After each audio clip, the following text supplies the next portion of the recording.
नमो भगवते वासुदेवाय। ॐ नमो भगवते वासुदेवाय।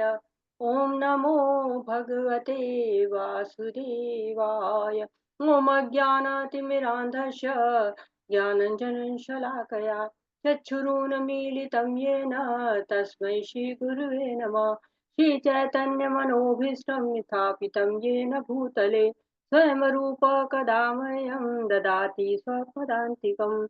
वन्देऽहं श्रीगुरु श्रीयुतपदकमलं श्रीगुरून् वैष्णवांश्च श्रीरूपं साग्रजातं सगरघुनाथ अन्वितं तं सजीवं साद्वैतं सावधूतं परिजनसहितं कृष्णचैतन्यदेवं श्रीराधाकृष्णपादान् सहगणललिता श्रीविशाखान्वितांश्च। हे कृष्ण करुणा सिंधु दीनबंधु जगतपते गोपेश गोपिका कांता राधा कांत नमस्तुते। तप्त कांचन गौरांगी राधे वृंदावनेश्वरी वृषभानुसुते देवी प्रणमामि हरिप्रिये। नमो विष्णुपादाय कृष्णपृष्ठाय भूतले श्रीमति भक्ति वेदांत स्वामी इति नामिने। नमस्ते सरस्वती देवे गौरवाणी प्रचारिणे निर्विशेषा शून्यवादी पश्चातदेशतारिणी। जय श्री कृष्ण चैतन्य प्रभु नित्यानंद श्री अद्वैत गदाधर शिवासादि गौर भक्तवृंद। हरे कृष्णा कृष्ण कृष्ण हरे हरे हरे राम राम राम हरे हरे। हरे कृष्णा कृष्ण कृष्ण हरे हरे हरे राम राम राम हरे हरे। हरे कृष्णा। सभी को शील प्रभुपाद जी के द्वारा शील प्रभुपाद जी की जय। हरे कृष्ण सभी को। हरे कृष्ण हरे कृष्ण माता। हरे कृष्ण। हरे कृष्ण माता जी, धन्यवाद, प्रणाम सभी को। हरे कृष्ण। हरे कृष्ण माता जी, सभी को हरे कृष्णा जी। हरे कृष्ण। तो शुरू करते हैं आज का 18वां अध्याय। अब हम अपने अंतिम पड़ाव पे आ गए। तो पढ़िए माता जी। हरे कृष्ण।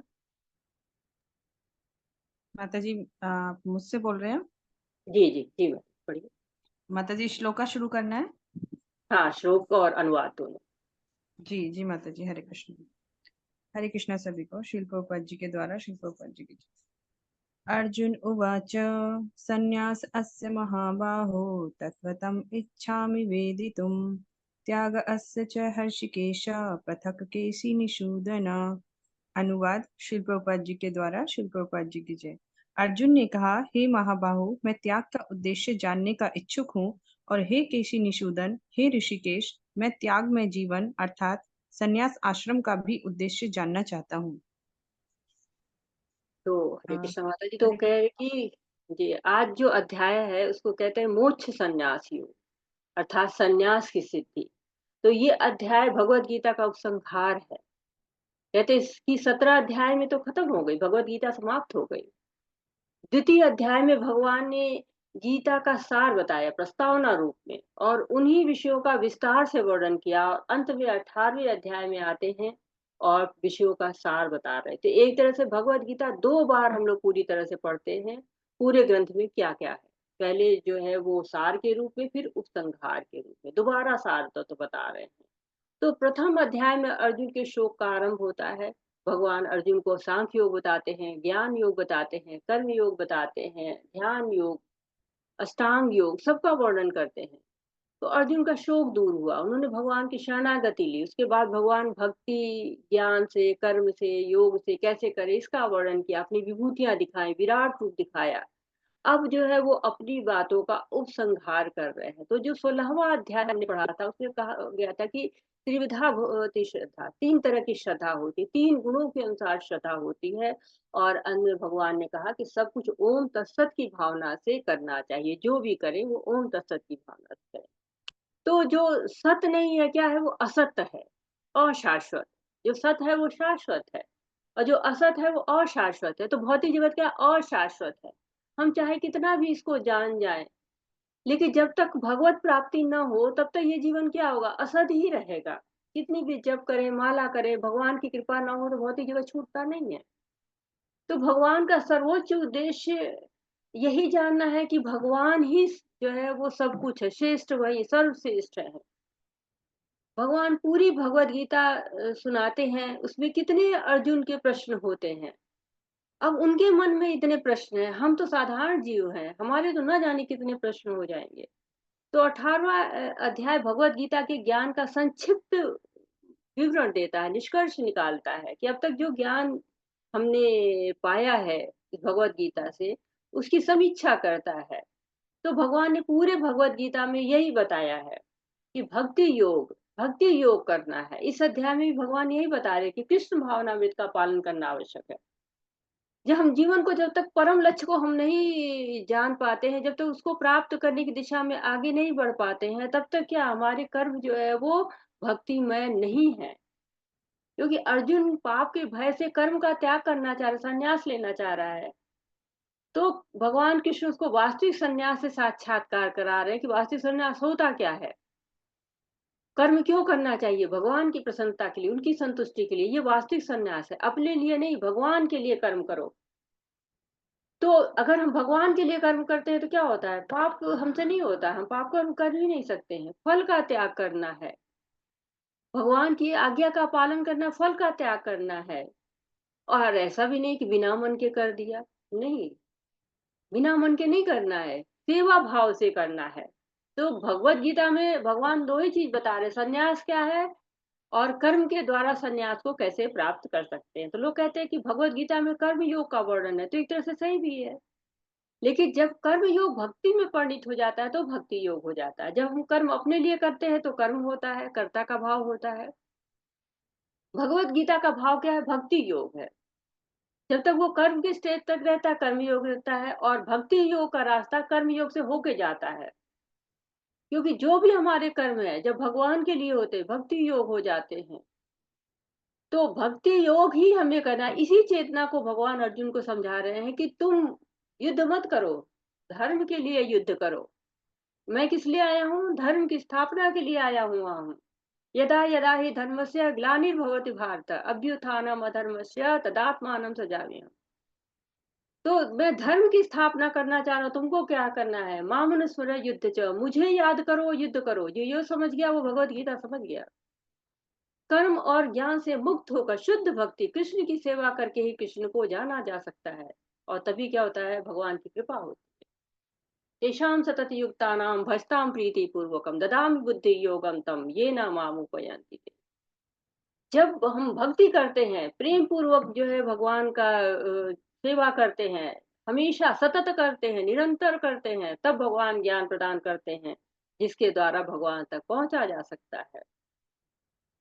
तो जब सारा ज्ञान भगवान देते हैं तब अर्जुन कहते हैं कि मैं नष्ट मोहा स्मृति लब्ध हो, नष्ट हो गया मोह, मेरा नष्ट हो गया। 18वें अध्याय तक अर्जुन का संदेश बना हुआ है। तो इस अध्याय में हम क्या क्या पढ़ेंगे, पहला जो श्लोक है वो सन्यास और त्याग पर अर्जुन की जिज्ञासा को बता रहा है। 1 से 12वें तक हम कर्म योग द्वारा बंधन से कैसे मुक्ति पाते हैं इसकी बात होगी। 13 से 17 तक कर्म के 5 कारक कौन कौन से होते हैं, और 18 से 40 तक हम पढ़ेंगे सभी क्रियाओं में तथा सभी जीवों का गुण जो है वो कैसे नियंत्रित होते हैं, क्रियाएं कैसे नियंत्रित होती हैं, गुण कैसे नियंत्रित होते हैं, और वर्ण आश्रम के कर्तव्य के द्वारा कैसे शुद्धि की जा सकती है, अपने कर्तव्यों की कैसे शुद्धि हो सकती है। और 49 से 55 तक वही ज्ञान भगवान बताते हैं, और 56 से लेकर 66 तक कृष्ण भावनामृत में कार्य कैसे करेंगे, और 67 से लेकर 78 तक जो है उपसंहार बताते हैं। तो इस तरह से इस जो अध्याय है इसका धारा प्रवाह चलता रहता है। तो सबसे पहले अर्जुन का प्रश्न आ रहा है, अर्जुन का प्रश्न हमारे लिए, सामान्य जनों के लिए। भगवान की महिमा करें, केशव निषीदन। भगवान का नाम जब भी आता है उसका एक उद्देश्य होता है। भगवान ने केसी नाम के असुर को वध किया था। अर्जुन चाहते हैं कि भगवान उसके संशय रूपी असुर का संहार करें। अर्जुन बता रहे हैं कि संशय क्या असुर के समान है। संन्यास और त्याग, दो शब्दों के संबंध में प्रश्न पूछ रहे हैं और उसी से चर्चा आरंभ हो रही है कि त्याग और त्यागमय जीवन दोनों के बीच भेद क्या है, दोनों का उद्देश्य क्या है। तो भगवान इस अध्याय में बताएंगे। हरे कृष्णा। पढ़ते हैं। जी हरे कृष्ण। श्री भगवान उवाच काम्यानां कर्मणां न्यासं सन्न्यासं कवयो विदुः सर्वकर्म फल त्यागम प्राहुस्त्यागम विचक्षणा। अनुवाद श्रील प्रभुपाद जी के द्वारा श्रील प्रभुपाद जी की जय। भगवान ने कहा, भौतिक इच्छा पर आधारित कर्मों के परित्याग को विद्वान लोग संन्यास कहते हैं और समस्त कर्मों के फल त्याग को बुद्धिमान लोग त्याग कहते हैं। हरे कृष्ण। हरे कृष्णा। तो भगवान कह रहे कि सन्यास का मतलब ये नहीं है कि आप घर द्वार छोड़ दीजिए, एकांत स्थान पे चले जाइए और वहां जाके मेरे को ध्यान करिए, मेरा नाम लीजिए। नहीं, कर्म फल की इच्छा से जो कर्म कर रहे हैं, हमें बहुत सारी हमारी इच्छाएं होती है। उन इच्छाओं के लिए जो हम कर्म कर रहे हैं वो हमें नहीं करने हैं। हमें कर्म फल चाहिए ही नहीं। कर्म जो है उनका त्याग कर देना। इंद्रिय भोग की इच्छा से जो कर्म हो रहे हैं उनका त्याग कर देना चाहिए। उन कर्मों का परित्याग कर दीजिए जो इंद्रिय भोग की तरफ जा रहे हैं। उस रास्ते पे नहीं जाना है, यही त्याग है। सन्यास क्या होता है? सत प्लस न्यास। जो कर्म हमें परम सत्य की ओर ले जाए, जो परम सत्य का बोध कराए, वो क्या होता है? सन्यास। सत्य जो भगवान की तरफ ले जाए। सत्य कौन है? भगवान है, शाश्वत वही है। कर्म का त्याग नहीं, बल्कि कर्म फलों की आकांक्षा से जो कर्म किए जाते हैं उनका त्याग करना है। कर्म का त्याग तो हम कर ही नहीं सकते। तीसरे अध्याय में कही दिया है भगवान ने कि कर्म फलों से जो है कोई विमुख हो सकता है, लेकिन कर्म से कोई विमुख हो ही नहीं सकता है। कर्म तो करना ही पड़ेगा। सारे कर्म त्याग देंगे तो भी क्या है, कितनी क्रियाएं चलती रहती हैं शरीर के अंदर। शरीर के बाहर भी हमको महसूस, सांस चल रही पता चलता है जब ध्यान देते हैं। तो वैसे ही तो चल रही पता ही नहीं चलता, हम सांस लेते रहते हैं। तो कहते हैं, समस्त कर्मों के फल त्याग को बुद्धिमान लोग त्याग कहते हैं। बुद्धिमान जो होता है वो कहता है कि ये त्याग है। हरे कृष्ण। हरे कृष्णा। त्याज्यम दोषवत् पदित्येके कर्म प्राहुर्मनीषिणः यज्ञदान तपः कर्म न त्याज्यमिति च आपरे। अनुवाद श्रील प्रभुपाद जी के द्वारा श्रील प्रभुपाद जी की जय। कुछ विद्वान घोषित करते हैं कि समस्त प्रकार के सकाम कर्मों को दोषपूर्ण समझकर त्याग देना चाहिए, किंतु अन्य विद्वान मानते हैं कि यज्ञ, दान तथा तपस्या के कर्मों को कभी नहीं त्यागना चाहिए। हरे कृष्ण। तो त्याग का वास्तविक अर्थ हमने जान लिया कि त्याग कर्म का नहीं करना है, कर्मफल का त्याग करना है। कर्मफल से हमारी आसक्ति होती है, उसका त्याग कर देना है। भगवान के लिए जो कार्य करे उसको त्याग नहीं करने हैं। हम क्या करते हैं, भगवान से भी सांसारिक वस्तुएं मांगते हैं, भौतिक जगत की वस्तुएं मांगते हैं। वो नहीं मांगना है, उसका त्याग करना है। आध्यात्मिक जीवन में आगे बढ़ना है। तो विद्वानों के दो मत बताए हैं भगवान ने। एक जो है वो आत्म साक्षात्कार के लिए, कि भगवान से अपना संबंध जानने के लिए। अगर जो है हमको ये पता चल जाए कि हमारा भगवान से क्या संबंध है, तो हम क्या करेंगे? सब सकाम कर्मों को क्या समझेंगे? दोषपूर्ण समझेंगे और त्याग देंगे उनको। लेकिन दूसरे विद्वान क्या मानते हैं कि हाँ, सब कर्म त्याग दो, जो सकाम कर्मों को नहीं करो, लेकिन यज्ञ को, दान को और तपस्या को, इन चीजों को हमें जरूर करना चाहिए। क्योंकि जो इंद्रिय तृप्ति की तरफ ले जा रहे हैं उनको हमें नहीं करना है, उनका त्याग कर देना है। देखिए, यज्ञ, दान, तपस्या इसको नहीं कर सकते। क्यों? क्योंकि ये आध्यात्मिक कार्य हैं, ये हमको भगवान की तरफ ले जाते हैं। हरे कृष्णा। हरे कृष्ण। निश्चयं शृणुमि तत्र त्यागे भरत सततं त्यागः त्यागो ही पुरुष व्याघ्र त्रिविधः संकीर्तितः। हे अनुवाद श्रील प्रभुपाद जी के द्वारा श्रील प्रभुपाद जी की जय। हे भरत श्रेष्ठ, अब त्याग के विषय में मेरा निर्णय सुनो। हे नारद शूद्र, शास्त्रों में त्याग तीन तरह का बताया गया है। हरे कृष्ण। हरे कृष्णा। तो भगवान कई बार जो है वो जो अर्जुन है उसको थोड़ा-सा प्रशंसा करने के लिए कभी महाबाहो कहते हैं, कभी पुरुष व्याघ्र, व्याघ अर्थ शेर है। भगवान कह रहे तुम शेर हो, नर शार्दूल हो तुम। तो पहले के ज़माने में जो राजा लोग होते थे वो बहुत बलवान होते थे, उनकी तुलना शेर से की जाती थी। शेर क्या होता है बलशाली होता है और अकेला ही सारी सबको पछाड़ने के लिए, परास्त करने के लिए पर्याप्त होता है। सुंदर होता है, सुडौल शरीर होता है। तो अर्जुन को बार-बार भगवान अच्छी-अच्छी शब्दों से पुकारते हैं, प्रशंसा करते हैं, उनकी महिमा करते हैं। क्योंकि अर्जुन शिष्य के पद पर है, परंतु शिष्य का पद भी नीचा नहीं होता है। गुरु क्या करते हैं? प्रशंसा करते हैं, महिमा करते हैं, तो क्या होता है और जो शिष्य निखरता है, शिष्य और भी ज़्यादा क्या कहते हैं, अपने कार्य में और निपुण होता है। और साथ ही साथ क्या होता है जो वो होता है शेर होता है या टाइगर बाघ जो कहेंगे, वो छोटे-छोटे जानवरों को तंग नहीं करता है, उन पे हमला नहीं करता है। तो अर्जुन को भी वैसे ही होना चाहिए, छोटी-छोटी बातों पे ध्यान नहीं देना चाहिए, परम सत्य को जानने का प्रयास करना चाहिए, परम सत्य के बारे में सोचना चाहिए। तो यहाँ पर जो संन्यास का अर्थ है जो है वो सांख्य योग की तरफ लोग ले जाते हैं और त्याग का अर्थ कर्म योग की तरफ निष्काम कर्म करने की तरफ ले जाते हैं। तो भगवान बता रहे हैं कि यज्ञ, दान और तपस्या का करते ही रहना चाहिए, उसको नहीं त्यागना चाहिए। हरे कृष्णा। हरे कृष्ण। यज्ञदान तपः कर्म न त्याज्यं कार्यमेव तत् यज्ञोदानं तपश्चैव पावनानि मनीषिणाम्। अनुवाद शिल प्रभुपाद जी के द्वारा शिल प्रभुपाद जी की जय।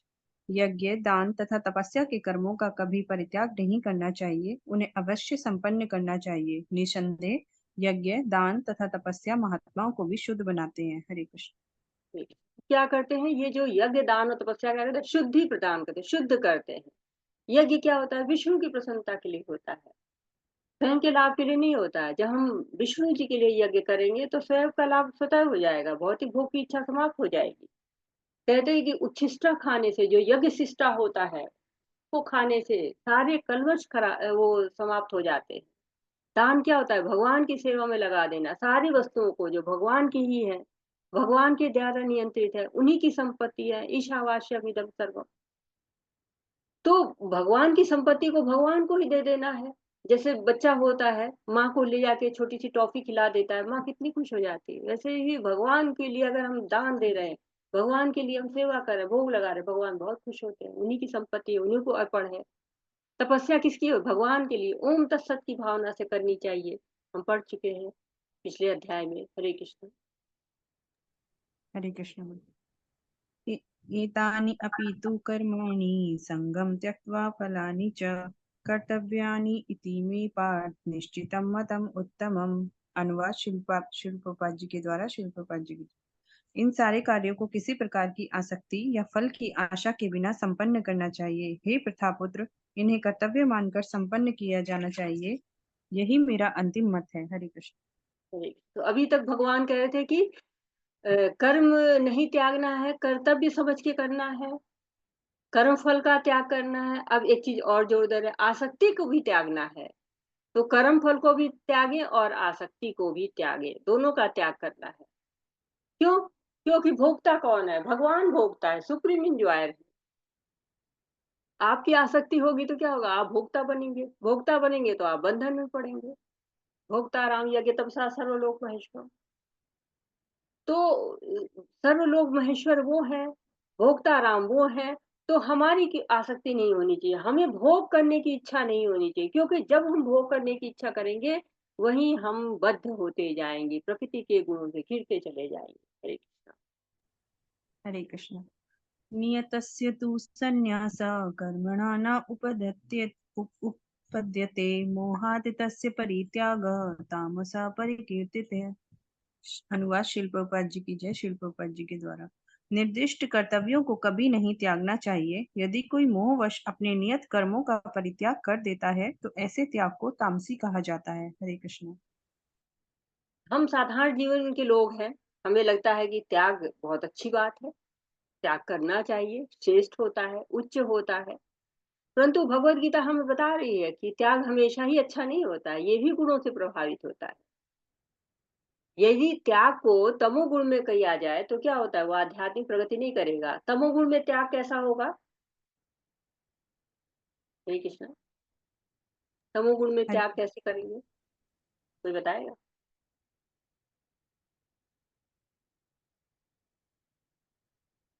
तमोगुणी में त्याग कैसे होता है? तमोगुणी कैसे होते हैं, इनके लक्षण क्या होते हैं? हरे कृष्ण। हरे कृष्ण माता हरे जी। कृष्ण माता जी। जी, एक एक करके बोलिए माता जी। हरिप्रिया माता जी बोलिए आप। माता जी, जब तमोगुणी मतलब जब हम आलस्य होकर कुछ निर्धारित कर्तव्य होता है, वो करते नहीं। मान लीजिए कुछ मंदिर जाना है, तो आलस्य के भाव से हम नहीं जाते, तब वो त्याग कर लेते हैं, नहीं आज नहीं कल करूंगा, तो उसी त्याग को तमोगुणी त्याग कहते हैं। हाँ, बिल्कुल सही कह रहे हैं माता जी, बहुत सुंदर। हाँ, हरे कृष्णा। हाँ, बताइए माता जी। हरे कृष्ण। प्रकृति के तीनों गुणों में से जो अंतिम जो गुण है वो तमोगुण है, जो सबसे दूषित और निष्कृष्ट माना गया है।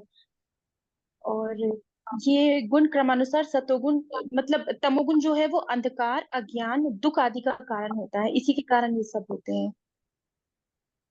जी, बहुत सुंदर। तो त्याग जो है जो तमोगुण में हो, जैसे प्रभुपाद जी गए थे वहां पे विदेश में गए थे, तो जो हिप्पी लोग थे वो भी कहते हैं सर्वधर्मान परित्यज्य मामैकम शरणम भज, मतलब हम सब त्याग कर रहे हैं, हम भगवान की शरण में जा रहे हैं, भगवत गीता का अनुसरण कर रहे हैं। लेकिन क्या है, कर रहे थे नहीं, वो थोड़ी देर भगवत गीता पढ़ते थे और फिर जाके ड्रग्स वगैरह कर रहे थे। तो तामसिक त्याग था, थोड़ी देर के लिए त्याग किया उन्होंने। तो या उनका मोह नहीं छूट रहा था उन चीजों से, तामसिक चीजों से उनका मोह नहीं छूट रहा था। मोह को भी भगवान जो है वो तामसिक गुणों में रखते। तो अगर आपका मोह है किसी चीज में, आप अगर त्याग कर रहे हैं, मोह के कारण त्याग कर रहे हैं, तो उसको त्याग तमोगुणी माना जाएगा। अगर आपकी मानसिकता दूषित है और फिर आप उसको त्याग कर रहे हैं किसी चीज का, तो क्या है, तामसिक त्याग है। आप उसके पीछे कुछ भावनाएं आपकी गलत हैं, तो क्या होगा, वो जो है वो तामसिक त्याग होगा। भगवान ने त्रिविध त्याग के बारे में कहा था, त्रिविध त्याग। इसके पहले जो श्लोक है इसमें कहा गया त्रिविध त्याग, 3 प्रकार के त्याग होते हैं। ये 3 प्रकार के त्याग क्या होते हैं, इन गुणों के आधार पर ही त्याग होते हैं। सतोगुणी त्याग, रजोगुणी त्याग और तमोगुणी त्याग, त्रिविध त्याग होते हैं। तो त्याग भी गुणों के अनुसार होता है, गति भी गुणों के अनुसार होती है। और अभी हम आगे और चीजों की भी पढ़ेंगे कि कौन कौन सी चीजें जो है वो 3 गुणों से प्रभावित होती है। हरे कृष्ण। हरे कृष्ण। दुखम इति एव यत् कर्म काय क्लेश भयात् त्यजेत् सह कृत्वा राजसं त्यागम न एव त्याग फलम लभेत। अनुवाद श्रील प्रभुपाद जी के द्वारा। श्रील प्रभुपाद जी की जय। जो व्यक्ति नियत कर्मों को कष्टप्रद समझकर या शारीरिक क्लेश के भय से त्याग देता है, उसके लिए कहा जाता है कि उसने यह त्याग रजोगुण में किया है। ऐसा करने से कभी त्याग का उच्च फल प्राप्त नहीं होता। हरे कृष्ण। हरे कृष्ण। जो कामनाएं पूरी नहीं होती हैं तो वो जीवन जो है रजोगुण पर आधारित हो जाता है। क्योंकि यदि असीमित कामनाएं हैं तो पूरी नहीं हो सकती हैं, तब जो फ्रस्ट्रेशन है, असंतुष्टि है, वो होने लगती है हमको कि हमको क्यों परेशानी हो रही है, हम क्यों परेशान है। ये जो है उसको ये नहीं समझ में आता कि ये संसार ही दुखालय है, यहाँ तो दुख आएगा, लेकिन उसको लगता है कि नहीं, मैं दुखी हूँ, बाकी सब लोग जो है सुखी सुखी हूँ, मेरे को ही सारे कष्ट हैं, और यहाँ से मैं कहीं और चला जाऊं तो मेरे को सुखी सुख मिलेगा। जैसे होता है ना कि बच्चा अच्छे नंबर नहीं ला रहा है इस स्कूल में, तो दूसरे स्कूल में एडमिशन करा दे, वहां बड़े अच्छे नंबर आने लगेगा। या ये भगवान जी हमारी ये देवता हमारी पूर्ण नहीं कर रहे हैं कामनाओं को, तो दूसरे देवता के पास चले जाते हैं, वहां पूरा हो जाएगा। इस शहर में अच्छा काम नहीं चल रहा, दूसरे शहर में चले जाएं तो अच्छा लगेगा, अच्छा चलने लगेगा। तो ये कहावत कहते हैं ना कि grass is greener on the other side, दूसरे के खेत की घास जो है ज्यादा हरी होती है। नदी के इस पार जो घोड़ा चरता रहता घास, उसको लगता है नदी के उस किनारे पे ज्यादा अच्छी घास है। तो ऐसा हमको लगता है कि वैसा जरूरी नहीं है। तो हमें भ्रम में नहीं रहना चाहिए। हमें क्या करना चाहिए, ऑब्जर्वेशन करना चाहिए, रियलाइजेशन करना चाहिए, तब जाके सही निर्णय होगा। जो धर्म ग्रंथ है हमको बताते हैं, निर्देशित करते हैं। और माया क्या कहती है, हमको सुख देती है, थोड़ा सा सुख देती है, हम बड़े खुश हो जाते हैं, अरे वाह बड़ी खुशी है, खुशी है, यहाँ पे तो सुख ही सुख है। और फिर क्या होता है, दुख आ जाता है, फिर हम फ्रस्ट्रेट होते हैं। इसको कहते हैं होपफुली फ्रस्ट्रेशन, कि आशा भी आती है और फिर फ्रस्ट्रेशन भी होता है, दुख भी होता है। तो इस संसार में खुशी है ये सोच के अगर हम यहाँ पर रहते हैं, तो हमको क्या होगा, दुखी दुख मिलने वाला। हमको ऐसे जगह के लिए जाने का प्रयास करना चाहिए जहाँ सुख ही सुख है, वहां दुख है ही नहीं। हरे हरे कृष्णा। कार्यम इति एव यत् कर्म यतं क्रियते अर्जुन संगम संगम त्यक्त्वा फलं च एव स त्यागः सात्विको मतः। अनुवाद श्रील प्रभुपाद जी के द्वारा। श्रील प्रभुपाद जी की जय। हे अर्जुन, जब मनुष्य नियत कर्तव्य को करणीय मानकर करता है और समस्त भौतिक संगति तथा फल की आसक्ति को त्याग देता है तो उसका त्याग सात्विक कहलाता है। हरे कृष्ण। हरे कृष्णा। तो पहले जो भी हम पढ़ रहे थे, इसके पहले 17वें अध्याय में भी पढ़ा हमने, तो पहले भगवान सतो गुणी का वर्णन करते थे, फिर रजोगुणी का वर्णन करते थे, फिर तमोगुणी का। यहाँ पर भगवान पहले तामसी त्याग के बारे में कहा है, फिर आसक्ति यानी कि रजोगुणी के राजसी त्याग के बारे में कहा है, और उसके बाद उन्होंने सतोगुणी जो है त्याग के बारे में बताया है। तो सतोगुणी त्याग क्या है? जो भगवान के लिए नियत कर्तव्य मान के, कर्तव्य समझ के, जो भी सतोगुणी कार्य करता है वो नियत कर्तव्य मान के करणीय कार्य को करता है। जो काम करने चाहिए उसको न भौतिक संग रहता है, न फलों से आसक्ति रहती है, उसका त्याग क्या होता है? सात्विक त्याग कहलाता है। प्रभुपाद जी ने हमको भी बताए हैं कि हमको क्या करना चाहिए, क्या करनी है, क्या अकरनी है। तो प्रवृत्ति या निवृत्ति जिसको कह लीजिए आप एक तरह से, तो भगवान ने हमको 4 सिद्धांत बताए हैं, जो कहे हैं कि आपको नहीं करने चाहिए। वो कौन-कौन से 4 सिद्धांत हैं जिनको नहीं करना चाहिए? हरे कृष्ण। कोई बताएगा 4 सिद्धांत कौन से हैं जो नहीं करने चाहिए? 4 क्या बोलते हैं? रेगुलेटिव प्रिंसिपल, नियामक सिद्धांत। कोई बताएगा? माता जी, शराब मांसाहार नहीं करना चाहिए, अवैध संबंध, और जुआ नहीं खेलना चाहिए, और अ, एक और है माता जी, भूल गई। मांसाहार नहीं, तामसिक भोजन नहीं करना चाहिए। जी।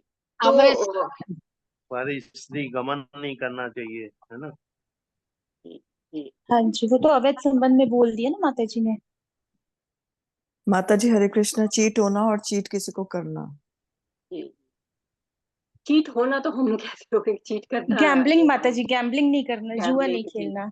जुआ नहीं खेलना चाहिए। तो एक पहला हो गया, जुआ नहीं खेलना चाहिए। अगर जुआ खेलते हैं तो किस चीज़ की हानि होती है? सत्यता की, सत्यता की हानि होती है। अगर हम नशा करते हैं तो किस चीज़ की हानि होती है? तप की, तप, तप तब की हानि की तब होती है। की और अगर अवैध संबंध होते तो किसकी हानि होती है? पवित्रता, तब पवित्रता की। और चौथा क्या है? मांसाहार। मांसाहार से क्या होता है? दया चली जाती है। दया चली दया जाती चली। तो ये 4 सिद्धांत जो है वो प्रभुपाद ने हमको दिए। ये प्रभुपाद जी ने अपने पास से नहीं दिए, भागवतम से दिए हैं। भागवतम में जो है वो कहा गया कि धर्म के 4 स्तंभ होते हैं। उन 4 स्तंभों को लिए जो है वो ये 4 नियम पालन करने। अब वो जो है प्रभुपाद जी ने 4 चीजों को बताया जो हमें करना चाहिए। क्या-क्या करना चाहिए?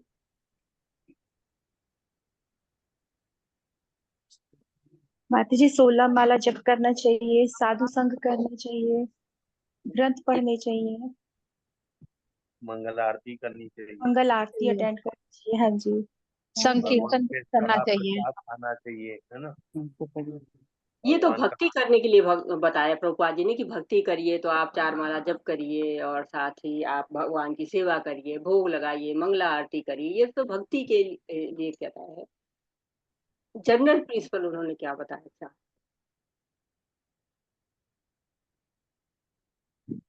ये तो आपके पर्सनल हैं। आप जो भक्ति करेंगे, आप जप करेंगे, अपने के लिए करेंगे।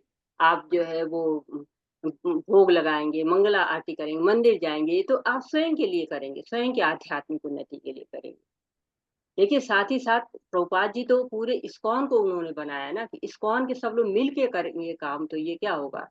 भगवान के पास जो है वो भगवान के कृष्ण भावनामृत का प्रचार-प्रसार में प्रचार करें, है ना। कृष्ण भावनामृत का प्रचार करें। 4 नियम बनाए उन्होंने, 4 नियम के अनुसार उन्होंने बताया था। वो 4 नियम कोई जानता है? बताएगा कोई? पहला तो देखिए नहीं कोई नहीं बता रहा, फिर मैं उसको करती हूँ, अगर कोई बता रहा है तो मैं रुकती हूँ। मैं बताना शुरू करूंगी तो आप लोग को याद आएगा।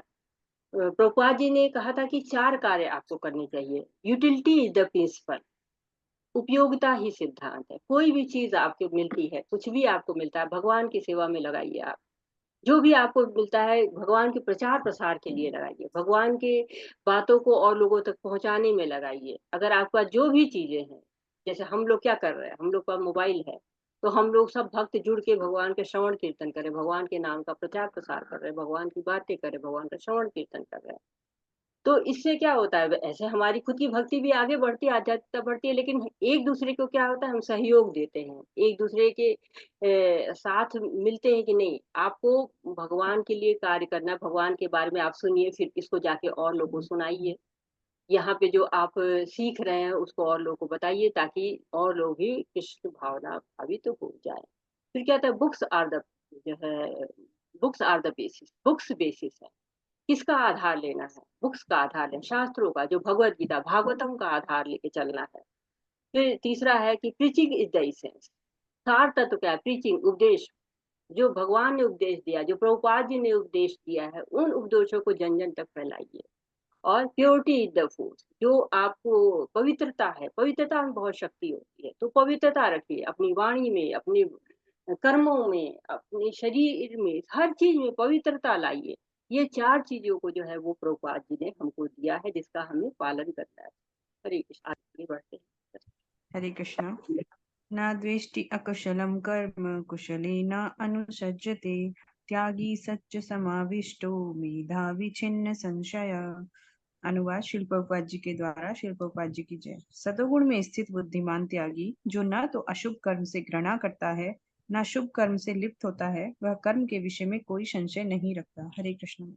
हरे कृष्ण। कर्म पसंद है लेकिन आध्यात्मिक प्रगति नहीं हो पा रही उससे, तो क्या करना है, उसको करना नहीं है। परंतु कर्म नहीं पसंद और आध्यात्मिक प्रगति हो रही है, तो उसको कर्तव्य करके करना है। तो कर्म शुभ हो या अशुभ हो, आपको पसंद हो ना पसंद हो, सात्विक गुण में है तो संशय ही नहीं करना चाहिए, उस कर्म को करना है कि नहीं, ये संशय होना ही नहीं चाहिए। मेधावी, जो लोग मेधावी होते, बुद्धिमान होते हैं, भगवान को बुद्धिमान कह रहे हैं, जो सतोगुण में स्थित है, बुद्धिमान है, क्योंकि सारे कार्य को भगवान को याद करते हुए करते हैं। जैसे माता होती है, सारे कार्य करती है, पर जो है वो अपने बच्चे को, उसे हमेशा ध्यान रहता है, उससे अलग से कोई प्रयत्न नहीं करता है कि आओ याद करे हमारा बच्चा कहाँ है, नहीं, बिना स्वार्थ के, बिना किसी बिना मतलब प्रयत्न के उसको याद आता रहता है बच्चे का, हमेशा जो है वो उसके ध्यान में रहता है, बच्चा कहीं गिर तो नहीं गया, बच्चा कहीं जग तो नहीं गया, भूखा तो नहीं है। इसी तरह से भगवान की तरफ हमारा ध्यान हमेशा रहना चाहिए, बिना शर्त के। भगवान तो बिना शर्त के प्रेम करते हैं हमको, हमको भी उनके साथ बिना शर्त के प्रेम करना चाहिए। तो शुभ कर्म हो, अशुभ, शुभ कर्म से आसक्ति नहीं होनी चाहिए और अशुभ कर्म से घृणा नहीं होनी चाहिए, कोई संशय नहीं होना चाहिए, हर परिस्थिति में निडर रहना चाहिए, कर्म फलों का त्याग करना चाहिए। यही जो है वो सतोगुणी करता है। हरे कृष्ण।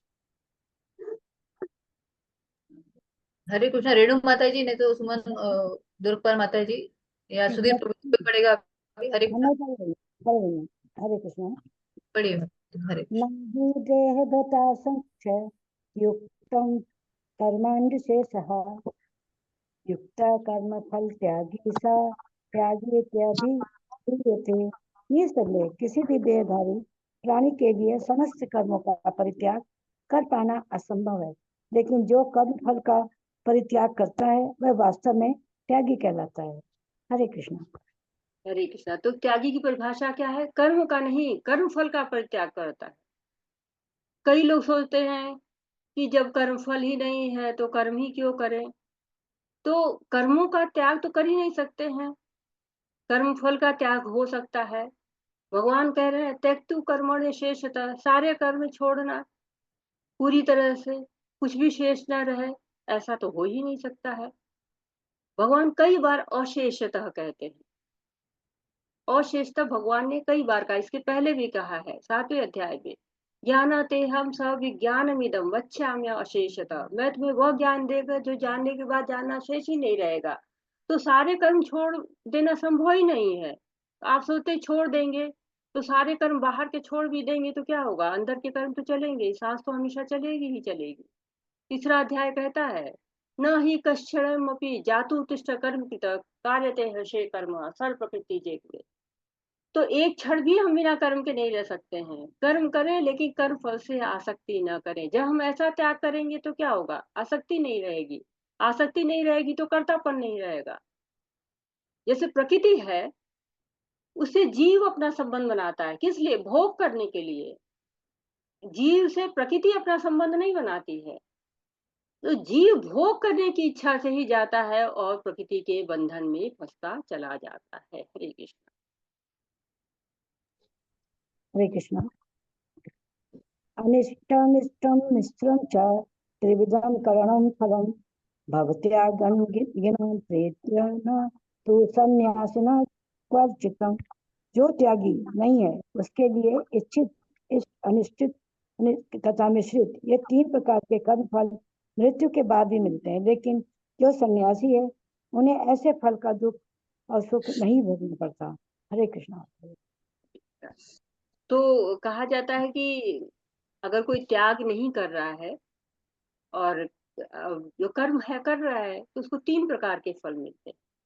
इष्टम, क्या कहा, इष्टम ऐसे फल जो आप चाहते हैं, जिनको आप भोगना चाहते हैं, सुख मिलता है जिनसे, वो इष्टम फल होते हैं, आनंद देते हैं। उच्च लोकों में जाते हैं आनंद मिलता। अनिष्टम नहीं चाहते हैं, नरक नहीं कोई चाहता, दुख कोई नहीं चाहता है। मिश्रम मिश्रित फल, यानी कि कोई जन्म मिल गया, कभी आनंद मिल रहा है, कभी दुख मिल रहा है, कभी स्वर्ग मिल रहा है, कभी नरक मिल रहा है। तो ये फल कोई भोगना नहीं चाहता है। अनिष्टम, अनिष्ट वाले फल कोई भोगना नहीं चाहता है। सभी लोग क्या चाहते हैं, अच्छे फल भोगना चाहते हैं। लेकिन जो सन्यासी होता है क्या है, वो कुछ भी नहीं भोगना चाहता है। वो फल के आसक्ति होती ही नहीं, फल की इच्छा उसे होती नहीं, तो क्या है, ना वो सुख भोगता है ना वो दुख भोगता है। हरे कृष्ण। क्या होता है, भगवान के पास जाता है, आनंद में रहता है। हरे पढ़िए। कृष्ण। पश्चेतानि महाबाहो कारकाणि बोध में सांख्ये कृतान्ते प्रोक्तानि सिद्धे कर्म कर्मा। हे महाबाहो, अर्जुन, वेदांत के अनुसार समस्त कर्म की पूर्ति के लिए 5 कारण हैं। अब तुम इन्हें मुझसे सुनो। हरे कृष्ण। हाँ, 14वां पढ़ लीजिए माता जी। एक मिनट। अधिष्ठानं तथा कर्ता कर्मं च पृथग्विधं विविधाश्च प्रतिष्ठा दैवं चैवात्रं पंचाममम्। कर्म का स्थान, शरीर, कर्ता, विभिन्न इंद्रियों, अनेक प्रकार की चेष्टाएं तथा परमात्मा, ये 5 कर्म के कारण हैं। तो कोई भी कर्म करने के 5 कारण होते हैं। हम कोई भी कार्य बड़े जी जान से करते हैं, बड़ी मेहनत करते हैं, बड़ी लगन से करते हैं। ठीक हुआ तो अच्छा है, नहीं हुआ तो हम परेशान हो जाते हैं, विचलित हो जाते हैं, अरे ये तो काम हुआ ही नहीं। लेकिन वो काम हुआ या नहीं हुआ, जिम्मेदारी केवल हमारी थोड़ी ना है। हम खुद को मान लेते कि नहीं, मेरे कारण ये कार्य नहीं हुआ, और वो को डिप्रेशन में चले जाएंगे। बच्चे एग्जाम दे रहे हैं, नहीं अच्छे नंबर आए, पिता भी परेशान, वो भी डिप्रेशन में, बच्चा भी परेशान, वो भी डिप्रेशन में। सोचते हैं ये बच्चे का कार्य था, नहीं पढ़ा उसने, फेल हो गया, कम नंबर आए।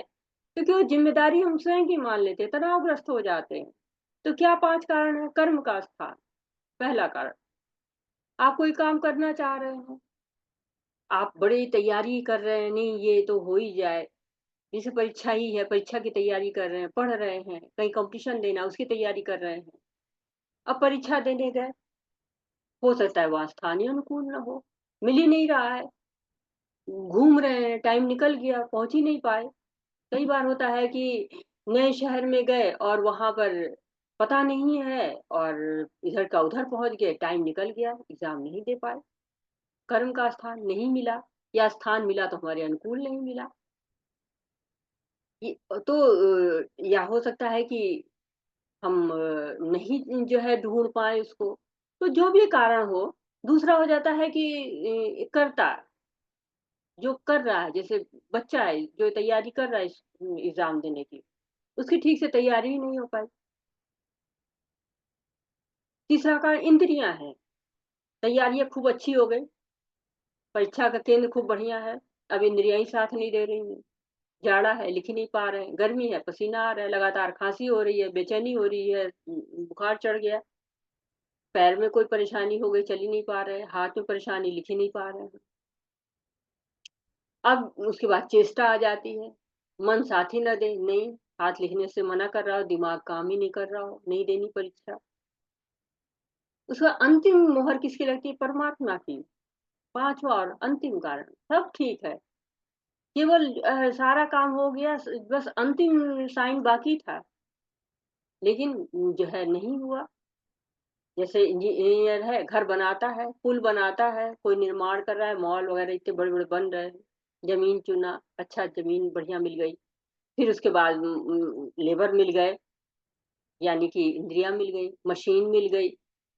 अब इंद्रियां काम कर रही, मशीन चल भी रही है, चेष्टाएं भी हो रही हैं, लेकिन परमात्मा नहीं चाह रहे हैं, परमात्मा की अनुमति नहीं है, पुल जो है बना गिर गया या बन ही नहीं पा रहा है, तो घर बन ही नहीं पा रहा है, आधे में ही रुक गया, पैसे की परेशानी हो गई या सामान की नहीं मिल रहा है, कोई भी कारण हो गया, तो भगवान का जब तक साइन नहीं हो रहा है तब तक क्या हो रहा है, काम हो ही नहीं पाएगा।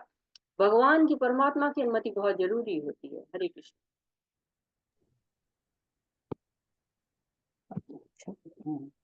शरीरवाड्मनोदिर्यक्तकं प्रारम्भते नरः ज्ञानं वा विपरीतं वा पश्यते तस्य हेवतः।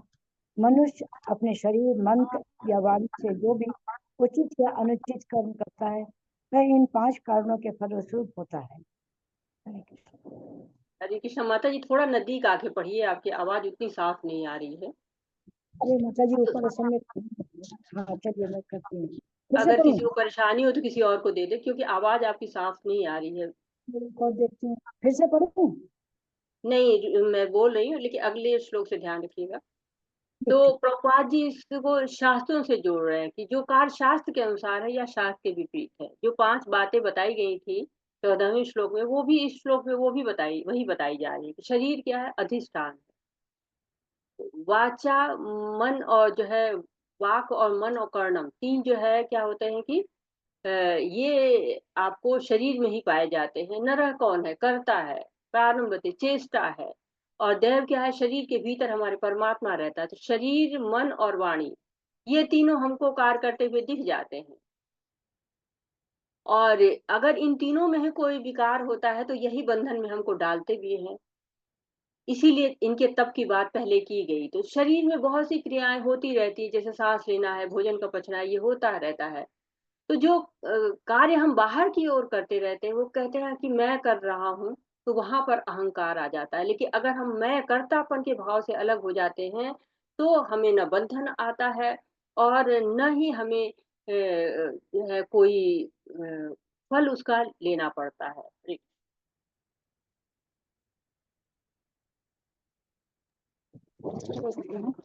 तत्र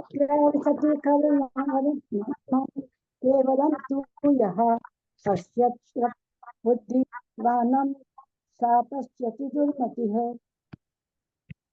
अच्छा जी ऊपर करिए थोड़ा सा, हाँ एक मिनट। अतः माता जी नीचे, हाँ बस। अतः जो इन 5 कारणों को ना मानकर अपने आप को ही एकमात्र कर्ता मानता है, वह निश्चय ही बहुत बुद्धिमान नहीं होता और वस्तुओं को सही रूप से नहीं देख सकता।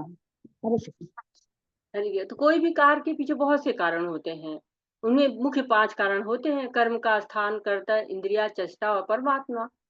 परंतु अहंकार के कारण हम स्वयं को ही कर्ता मान लेते हैं। जैसे प्रकृति क्रिया माणानी गुणे कर्माणि सर्वशु अहंकार विमूढ़ात्मा क्रिया हनति मन्यते। तो हम जो है अहंकार विमूढ़ आत्मा मान लेते कि हम ही ने कार्य किया हुआ है। जैसे सेनापति है, वो युद्ध कर रहा है अकेले, तो उसको लगता है कि मैं अकेले युद्ध कर रहा हूँ, तो ये गलत है, क्योंकि वो केवल संचालन कर रहा है, बाकी सैनिक लड़ रहे हैं, हथियार का जो है वो हथियार है उनके पास, उससे लड़ाई युद्ध हो रही है, उससे युद्ध हो रहा है। लेकिन जो सेनापति है उसके फैसले का असर होता है, वो जो फैसले लेता है उसका पूरी टीम पर असर पड़ता है। लेकिन अगर वो समझे कि नहीं, युद्ध मेरे ही द्वारा लड़ा जा रहा है, तो वो गलत सोच रहा है, उसको कर्तापन उसके अंतर्गत आ जा रहा है। तो और लोग भी कर्ता हैं, ऐसा हमें सोचना चाहिए। हमारी चेतना हमेशा ये नहीं होनी चाहिए मैं ही सारे कार्य कर रहा हूँ। जो ऐसा सोचता है वो बुद्धिमान नहीं माना जाता है। हरे कृष्णा। हरे कृष्ण। यस यस्य नाहंतो भावो बुद्धिर्हृदयते हत्वाणि हत्वापि स इम्रालो कानम हत्तिन निप्यते। जो मिथ्या अहंकार से प्रेरित नहीं है, जिसकी बुद्धि बंधी नहीं है, वह इस संसार में मनुष्यों को मारता हुआ भी नहीं मारता, ना ही वह अपने आप को कर्मों से बंधा होता है। हरे कृष्ण। हरे कृष्णा। तो जिसकी बुद्धि बधी हुई नहीं है, उसकी बात की जा रही कि जो एक बुद्धि बंध जाती है, वो जो है अहंकार से प्रेरित होता है। लेकिन जिसकी बुद्धि जो है वो स्वतंत्र है, जो भगवान में जुटी हुई है, जिसके अंदर मिथ्या अंधकार नहीं है, वो सारे कार्य करता भी है, तो भी क्या होता है, कर्मों से बधा हुआ नहीं था। जो अर्जुन है, अर्जुन नहीं चाह रहा है कि युद्ध करे, उसकी इच्छा नहीं है। लेकिन भगवान का आदेश समझ के अगर वो युद्ध करता है, तो वो युद्ध में इतने लोग मारे भी जाते हैं, तो भी क्या होता है, लिप्त नहीं होता है, न लिप्यते। वो लिप्त नहीं होता है, कर्मों का बंधन उसको नहीं लगता है। भले ही देखने में लग रहा हो कि वो मार रहा है, लेकिन एक्चुअली में क्या होता है, वो किसी को मारता नहीं है। हरे कृष्णा। हरे कृष्ण।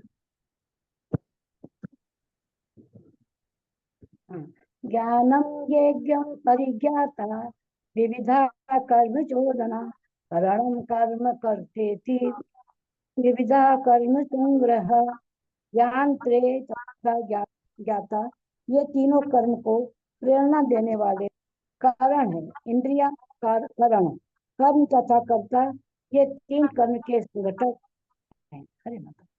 हरे कृष्णा। तो पहले अर्जुन ने 2 प्रश्न किए थे, एक ज्ञान योग का, दूसरा कर्म योग का, और भगवान ने 3 श्लोक से लेके 12वें तक कर्म योग का वर्णन किया। 13वें से 15वें तक ज्ञान योग का वर्णन किया और 5 कारण बताए। अब इनके जो कारण हैं, उनके साथ जो कर्म का बंधन होता है, कर्म का संग्रह होता है, पाप पुण्य होता है, इसके बारे में अब वो 20वें श्लोक तक बताएंगे। तो अभी भगवान ज्ञान योग का वर्णन कर रहे हैं। ज्ञान, ज्ञेय और ज्ञाता, 3 प्रकार की प्रेरणा है। तो ज्ञान क्या है? जैसे कि हमको कोई कार्य करना है, हमको लिखना है, तो अगर जो है ज्ञान होता है कि नहीं, हम कागज पर लिख सकते हैं, तो ये क्या हो गया, ज्ञान हो गया। ये क्या हो गया कि हाँ, कागज पर लिखने के लिए जो है वो, अगर हम हमारे पास कागज होता है और पेन होता है, तो हम इसको लिख सकते हैं। और ज्ञान किसको हो गया, मनुष्य को हो गया, तो वो ज्ञाता है। तो ज्ञान हो जाना कि हाँ, जो है वो हम कागज पर लिख सकते हैं, जो है ये ज्ञान हो जाता है। ये जो है किसके द्वारा लिख सकते हैं, पेन के द्वारा लिख सकते हैं, ये हो गया। और किसको ज्ञात हुआ, मनुष्य को ज्ञात हुआ, तो वो ज्ञाता होता है। तो ये 3 चीजें जो है वो बताई जा रही है कि ये ज्ञान के प्रेरणाएं हैं। और इंद्रिया, कर्म और कर्ता, ये 3 कर्म के संगठक है। संगठक मतलब इंग्रेडिएंट कहा जाता है। जैसे कोई चीज खाना बना रहे हैं, तो उसमें क्या क्या डाला जाएगा, तब वो बनेगा। उसी तरह से इंद्रिया, कर्म और कर्ता रहेगा, तभी कोई कार्य हो सकेगा। इसके बिना कार्य नहीं हो सकता है। हरे कृष्ण। हरे कृष्ण। ज्ञानम कर्मणा कर्म च कर्ता च त्रिधैव गुणभेदतः प्रोच्यते गुण संख्याने यथा वच्यो तान्यपि। प्रकृति के 3 गुणों के अनुसार कि ज्ञान, कर्म तथा कर्ता, ये 3 भेद हैं। अब तुम मुझसे इन्हें सुनो। हरे कृष्ण। तो अब भगवान जो है गुणों के आधार पर, ज्ञान क्या है, कर्म क्या है, कर्ता क्या है, बुद्धि क्या है, धृति क्या है और सुख क्या है, ये सब के बारे में बताते हैं। तो जैसे बच्चे को पता है कि हाँ, चॉकलेट बहुत स्वादिष्ट है, ज्ञान है। अब उस ज्ञान का होना पहला कदम है। जैसे उसको ज्ञान हो गया कि चॉकलेट स्वादिष्ट है, तुरंत उसको लगेगा चलो मम्मी से मांगते हैं।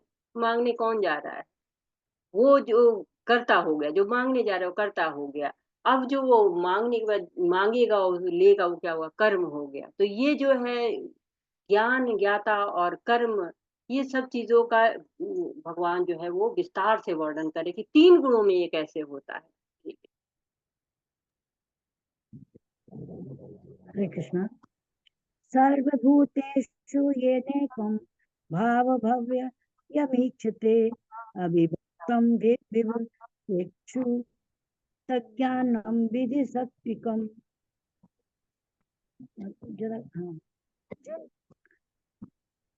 जिस ज्ञान से अनंत रूपों में विभक्त सारे जीवों में एक ही अविभक्त आध्यात्मिक प्रकृति देखी जाती है, उसे ही तुम सात्विक जानो।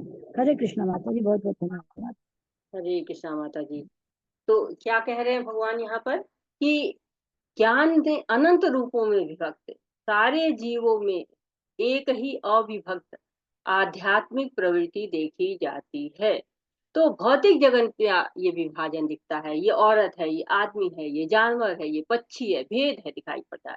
परंतु आध्यात्मिक स्तर पे क्या है, सब आत्मा है, हर जीव में आत्मा है। जो इस तरह से देखता है, सबको परमात्मा का अंश देखता है, अनेकता में एकता, विभक्त में भी जो है क्या है, अविभक्त। तो ये ज्ञान जो है, जो जान लेता है वो भगवान को जान पाता, सतोगुणी है वो।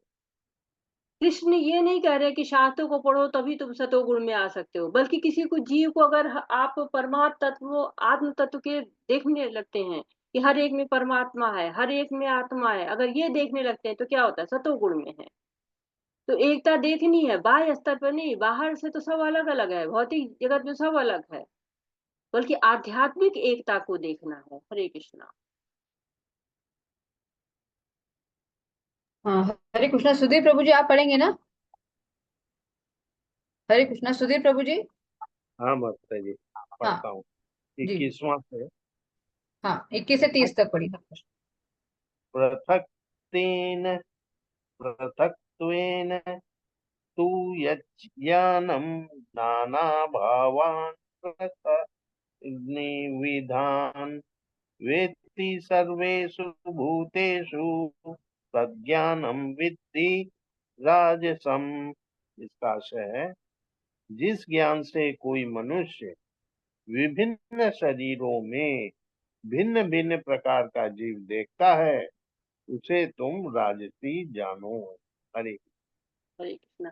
तो जो राजसी होता है वो क्या देखता है कि विभिन्न विभिन्न देखता है, सतोगुणी एक देखता है, सब लोग परमात्मा के स्तर पे हैं, लेकिन ये जीवात्मा के स्तर पे देखते हैं कि हर शरीर में अलग अलग आत्मा है, आत्मा जो है वो शरीर में ही है। तो ये आत्मा शरीर जो है वो मतलब एक ही है, दोनों में शरीर में आत्मा है या अलग अलग है। लोग अगर ऐसा जानते हैं, भगवान के भाव से नहीं देखते कि हर एक में आत्मा है जो भगवान का अंश है, इस रूप में जो नहीं देख पाता है वो राजसी होता है। मतलब वो उस रूप में देख रहा है जिस रूप में भौतिक जगत में दिखाई दे रहा है, उसी रूप में वो देख रहा है। हरे यत्तु कृत्स्न वदेकस्मिन् कार्ये सक्तमहेतुकम् अतत्त्वार्थवदल्पं च सत्तां समुद्र हितम्। इसका आशय है, और वह ज्ञान जिससे मनुष्य किसी एक प्रकार के कार्य को, जो अति तुच्छ है, सब कुछ मानकर सत्य को जाने बिना उसमें लिप्त रहता है, तामसी कहा जाता है। हरे कृष्ण। हाँ, तो राशि ज्ञान था, पहले सात्विक ज्ञान था कि आत्मा जो है वो भगवान का अंश है, सबको परमात्मा के अंश के रूप में देखना है। राशि ज्ञान क्या है कि जीव बस एक शरीर मात्र है, तरह तरह का शरीर है, अलग अलग दिख रहा है। तो राग की प्रमुखता होती है, पसंद। राग मतलब क्या होता है, जुड़ना, राग हो जाना, पसंद होना। रजो रागात्मक विधि राजसा।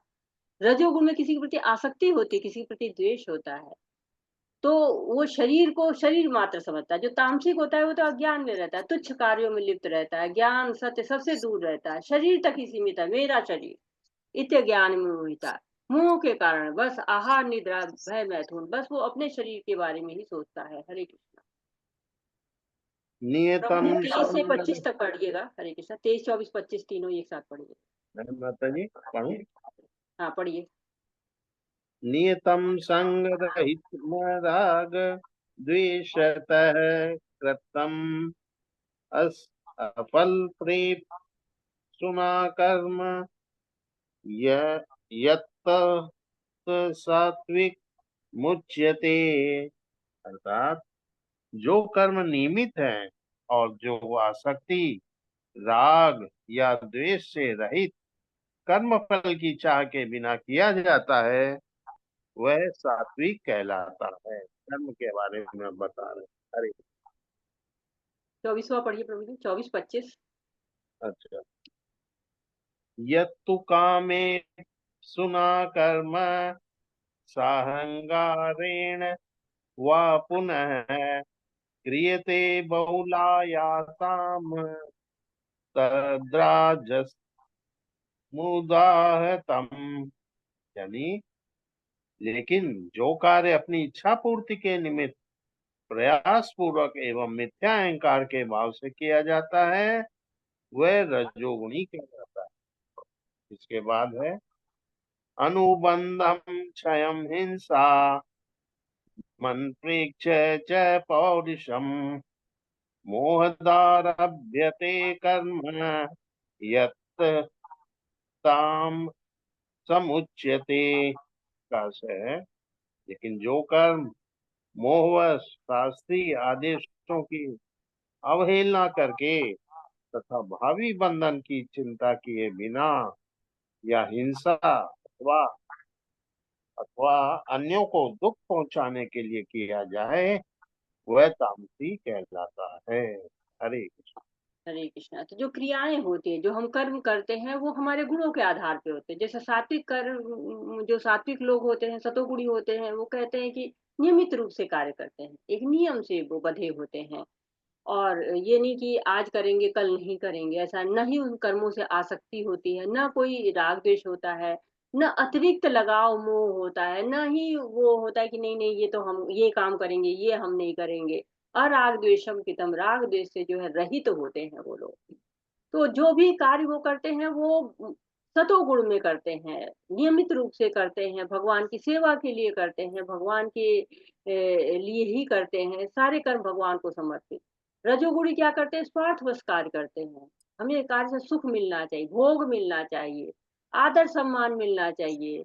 उनकी आवश्यकता ही कम नहीं होती है, उनको पूरा करने के लिए अथक परिश्रम करते हैं। जैसे कोई खेल खेल रहे हैं तो पूरी टीम को अवार्ड मिलता है, सोचते हैं हाँ मैंने ही सबसे ज्यादा कार्य किया है, मैंने ही सबसे अच्छा खेला है, मेरी वजह से टीम जीती है। तो वो हमेशा जो है मैं मेरा करते हैं, परिश्रम भी करते हैं नो डाउट, लेकिन उनके कार्य हमेशा अपने लिए ही होते हैं। तामसिक लोग क्या होते हैं, इनके कार्य हमेशा दूसरों को दुख पहुंचाते रहते हैं, अज्ञानता होती है, बिना कार्य का परिणाम जाने ही करते रहते हैं। जैसे कोई बच्चे खेल रहे हैं, तो खेल रहे हैं तो अगर कोई बच्चा अच्छा खेल रहा है तो उसको धक्का दे देना, उसको टोटल कर देना। तो ये तामसिक कार्य होते हैं, दूसरों को दुख पहुंचाते हैं, उनको ज्ञान ही नहीं होता कि हम इस तरह से धक्का देंगे तो वो गिर जाएगा, इस तरह के ज्ञान नहीं होते। हमेशा उनका कार्य क्या होता है, दूसरों को कष्ट पहुंचा, अहित करने वाले कार्य करते हैं। कभी कभी वो अपना भी अहित कर लेते हैं, क्योंकि वो कभी मादक द्रव्यों का पान करेंगे तो वो अपना ही अहित करते हैं, अपने को हानि पहुंचाते हैं। हरे कृष्ण।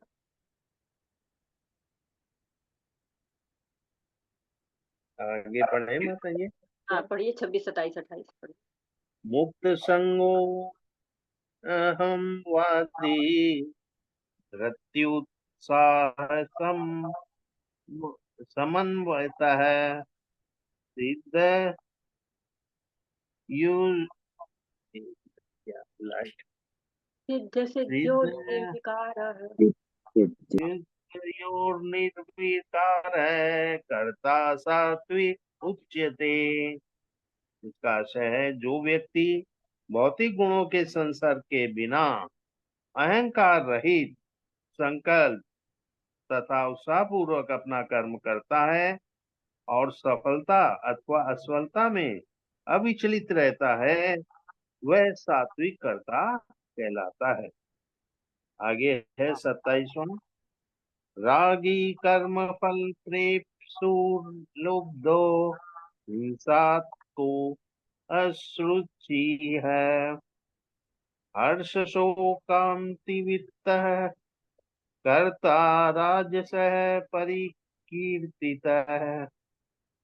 का आशय है जो कर्ता कर्म तथा कर्म फल के प्रति आसक्त होकर फलों का भोग करना चाहता है, तथा जो लोभी, सदैव ईर्ष्यालु, अपवित्र और सुख दुख से विचलित होने वाला है, वह राजसी कहा जाता है।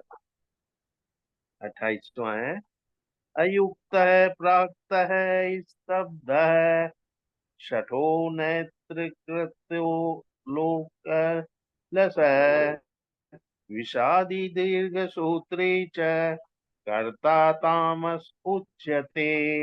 है जो कर्ता सदा शास्त्रों के आदर्शों के विरुद्ध कार्य करता रहता है, जो भौतिकवादी, हठी, कपटी तथा दूसरों का अपमान करने में पटु है, और जो आलसी, सदैव खिन्न तथा काम करने में दीर्घ सूत्री है, वह तमोगुणी कहलाता है। हरे हरे कृष्णा। तो जो कर्ता होते हैं उनके बारे में कहा गया, जो सात्विक प्रकृति के कर्ता होते हैं उनके अंदर अहंकार नहीं होता, उत्साह होता है काम करने का।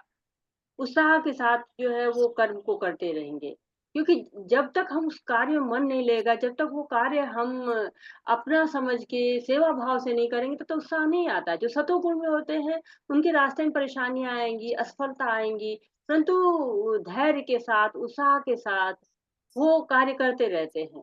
उससे क्या होता है, उनकी जो असफलता है वो सफलता में बदल जाती है। साथ ही साथ उनको अहंकार भी नहीं होता, मैं ही सबसे अच्छा कर रहा हूँ, इस तरह का अहंकार नहीं होता है। अब रजोगुण में जो होते हैं वो अपने आप ही अपने में ही मगन रहते हैं, उनकी अपनी ही प्रशंसा होती रहती है कि नहीं मैंने किया है। देहाभिमान रहता है, कर्तव्याभिमान रहता है। जैसे कि बच्चा है, बच्ची बड़ी हो रही है, प्राकृतिक ढंग से उसमें बदलाव हो रहे हैं। अब उस बच्चे या बच्ची में मान शुरू हो जाता है, मैं ही सबसे सुंदर हूँ, मेरे से अच्छा कोई नहीं है, शीशा देखने लगते हैं। अब उसमें उनका तो कोई रोल है नहीं, सब भगवान की देन है। किसी की लंबाई अच्छी है, किसी का रंग अच्छा है, तो ये आसक्ति कहाँ से, देह से आ रही है, कर्तव्याभिमान है, मैंने किया। लेकिन उसमें कुछ भी उनका नहीं है, सब कुछ क्या है, भगवान के द्वारा दिया हुआ है। तो जो राजसी लोग होते हैं वो लोग सोचते हैं कि नहीं, जो भगवान का दिया वो भी मैं ही कर रहा हूँ, सबको मैं से ही जोड़ देते हैं। सब भौतिक इच्छाओं से ही उनका कार्य होता है। मेरी पत्नी सबसे सुंदर होना चाहिए, मेरा पति सबसे ज्यादा अच्छा होना चाहिए, मेरी जो है परिवार सबसे सुंदर है, सबसे बलवान है। ये जब किसी परेशानी में पड़ूं, मेरा सारा परिवार मेरे पीछे खड़ा हो जाएगा। ये सब जो भाव कर्तापन के भाव होते हैं, ये होते हैं राजसी लोगों में होते हैं। इसी के साथ साथ जो लोग तामसी गुणों में, तो मोह होता है उनके अंदर। मोह जो है बस जो भी कार्य करते हैं सारा कार्य का मोह के कारण होता है। परिणाम का पता ही नहीं होता है कि परिणाम उसका क्या होगा। बहुत से लोग देखिए, आप देखेंगे कि सड़कों पे लोग बैठे रहते हैं, कई किशोर, कुछ बड़े लोग भी सड़क के किनारे बैठे हैं, छिलके खा खा के फेंक रहे हैं, मूंगफली के छिलके, केले के छिलके फेंक रहे हैं, सड़क गंदी कर रहे हैं। कोई आ जा रहा है उसे उटपटांग टॉन्ट कर रहे हैं, उसको परेशान कर रहे हैं। तो ऐसे लोग जो है वो कूड़ा निकाल के दरवाजे पर फेंक देना किसी के, तो ये सब क्या है, तामसिक गुण होते हैं, तामसिक लोग ऐसे होते हैं। राशि लोग तो बस उनके अंदर का तो रहता है कि नहीं मैं सबसे अच्छा करूं, मेरा ही होना चाहिए। जैसे कि अमृत मंथन लीला का आप जब पढ़ते हैं 8वें स्कंद में भागवतम में, तो वहां पे क्षीर सागर का मंथन उनके लिए बनाया गया था ना पूरा। तो उसमें मंदराचल पर्वत था, उसको वासुकी नाग से लपेटा गया था। देवताओं ने सोचा कि हम अगर उनके सर की तरफ जाएंगे तो बहुत उससे जो वासुकी नाग से जो निकलेगा फन से, वो बहुत ही ज्यादा विषय वो होगा, परेशान करने वाला होगा, ज्वाला होगी विष की। तो उन्होंने कहा कि नहीं नहीं, आप असुर लोग, आप लोग पूंछ की तरफ रहिए और हम जो है वो वासुकी नाग के सर की तरफ रहेंगे। तुरंत असुरों को ना ना, हम जो है बलशाली हैं, हम ज्यादा अच्छे हैं, हम सिर की तरफ जाएंगे। उन्होंने सोचा ही नहीं, बिना सोचे समझे चले गए सिर की तरफ। तो क्या हुआ, भगवान के विरुद्ध कार्य कर रहे हो। समुद्र मंथन में जब वासुकी की रगड़ हुई, ज्वाला निकलनी शुरू, तो असुरों को जलाने लगी, तो बहुत परिश्रम किया उन्होंने, लेकिन मिथ्या अहंकार का भाव था, राजसी भाव उनके अंतर्गत बहुत अधिक होता है। तो उसकी बात की जा रही है कि हाँ, ये 3 तरह के लोग होते हैं। दीर्घ जो तामसी होते हैं, दीर्घ सूत्री होते हैं, उनका कार्य तो खत्म ही नहीं होता, रोज योजनाएं बनाते हैं, रोज उनकी योजनाएं आगे बढ़ती रहती है। अनीता श्रीवास्तव माता जी, आपने हाथ खड़ा किया है, कोई कारण? हरे कृष्ण। माता जी आपको दंडवत प्रणाम बोलना था। 3 दिन तक आपको इधर देखिए दंडवत प्रणाम माता जी। हरे पढ़ने का कृष्णा। मौका होगा जरूर पढ़ लेंगे। जी बिल्कुल दिया जाएगा माता जी आपको। हरे कृष्ण। पढ़िए प्रभु जी। हाँ माता जी, ये 2 श्लोक और पढ़ लूं ना, 29 जी पढ़ लीजिए 30। पढ़ लीजिए। बुद्धिर्भेदम धृतिश्चैव गुणतस्त्रिविधम् रोच्यमान रोच्यमानं शेषेण प्रकृतेन धनंजय।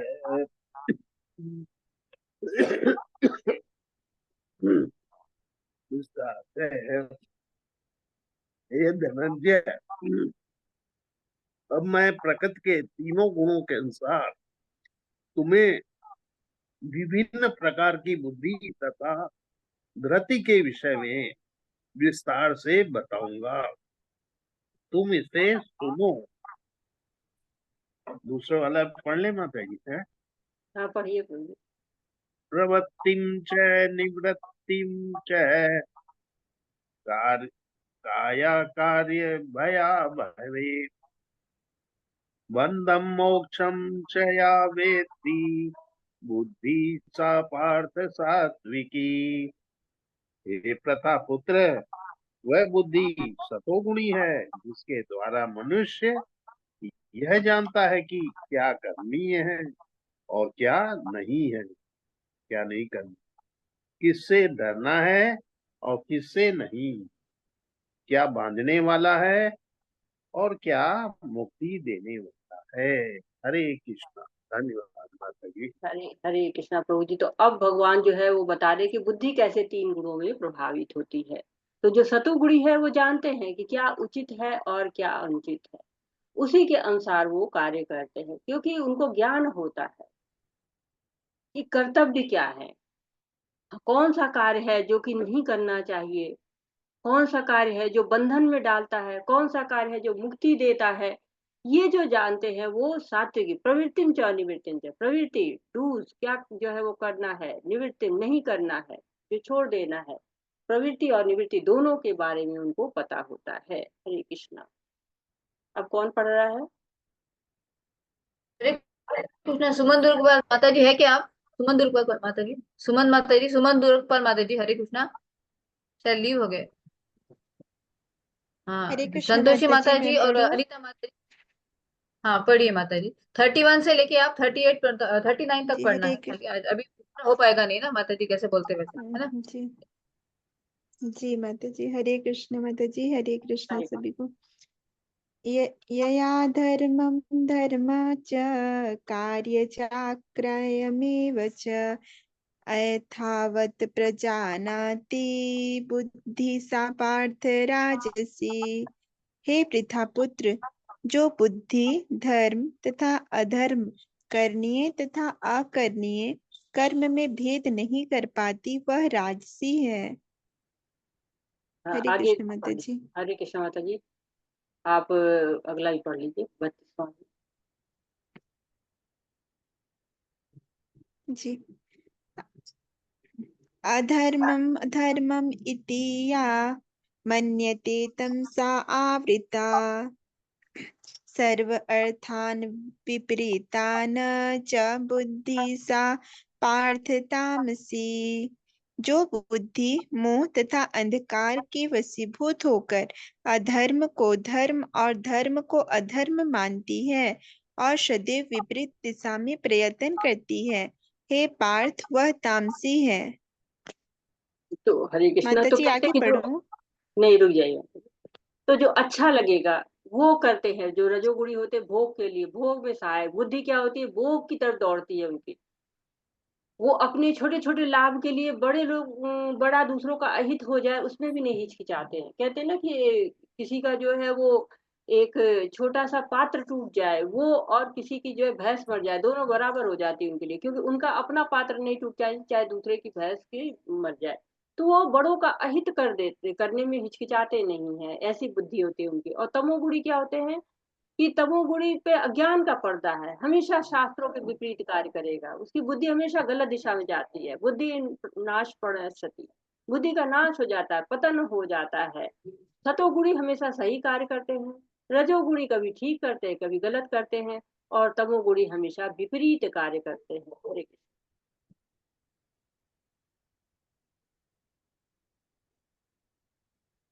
33, 34, 35 तीनों पढ़िए माता जी।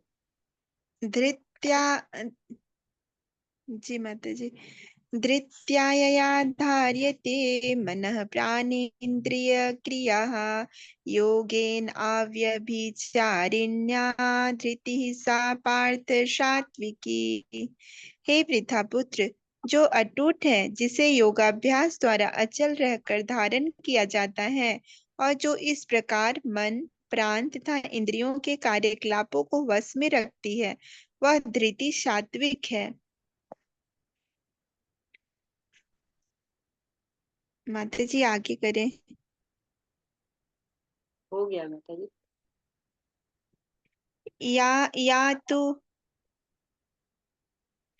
या तु धर्म काम अर्थान धृत्या धार्यते अर्जुन प्रसंगेन फल आकांक्षी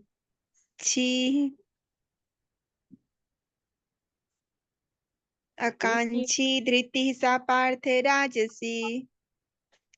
माता जी स्क्रीन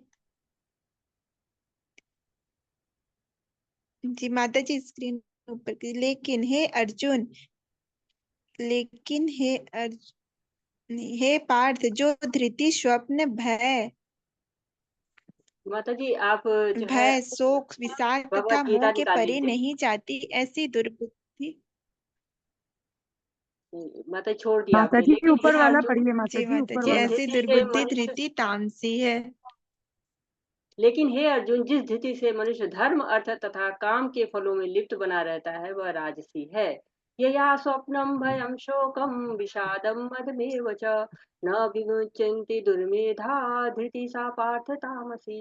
हे पार्थ, जो धृति स्वप्न भय शोक विषाद तथा मोह के परे नहीं जाती, ऐसी दुर्बुद्धि को धृति तामसी है। तो ये यहाँ पर जो है बताया जा रहा है, धृति यानी जो संकल्प करते हैं, जो दृढ़ता है, उद्देश्य में दृढ़ता जो आती है, तो जो सतोगुणी होते हैं वो इंद्रियों को वश में रखकर उद्देश्य बनाते हैं। तो वो सतोगुणी होते हैं, उनका लक्ष्य निश्चित होता है, मन बुद्धि इंद्रियां सब जो है वो एकाग्र होती हैं, जहां लगाना चाहे लग जाती हैं, जहां हटाना चाहे हट जाती हैं।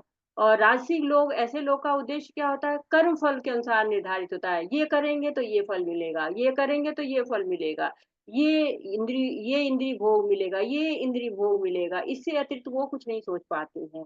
और जो तामसिक होते हैं वो केवल प्लानिंग प्लॉटिंग करते रहते हैं, क्रियान्वित कुछ नहीं कर पाते, कोई उद्देश्य ही नहीं होता है। धृति का अर्थ क्या होता है, ग्रहण करना, संकल्प करना। तो वो हमेशा दुर्मेधा धृति को ही ग्रहण करते हैं, दुर्बुद्धि को ही ग्रहण करते हैं, उनकी बुद्धि सही कार्यों की तरफ नहीं जाती है। हरे कृष्ण। हरे पढ़िए कृष्णा। माता जी मैं पढ़ रही हूँ। हाँ पढ़िए। हरे कृष्णा। माता जी पढ़ती हूँ हाँ जी। पढ़ लीजिए। सुखम तविदानीं त्रिविधं शृणु भरत ऋषभ अभ्यासाद्रमते यत्र दुःखान्तं च निगच्छति। माता जी नीचे थोड़ा सा स्क्रीन, माता जी फिर निकालती हूँ बुक। हे भरत श्रेष्ठ, आप मुझसे 3 प्रकार के सुखों के विषय में सुनो, जिनके द्वारा बद्ध जीव भोग करता है और जिसके द्वारा कभी कभी दुखों का अंत हो जाता है। ठीक है माता जी 37, 38 भी पढ़िए।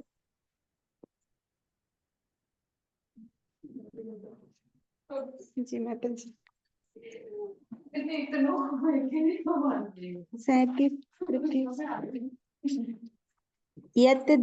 यत् तत् अग्रे विषम इव अमृत उपमं तत् सुखम सात्विकीं प्रोक्तम आत्मा बुद्धि प्रसाद जम।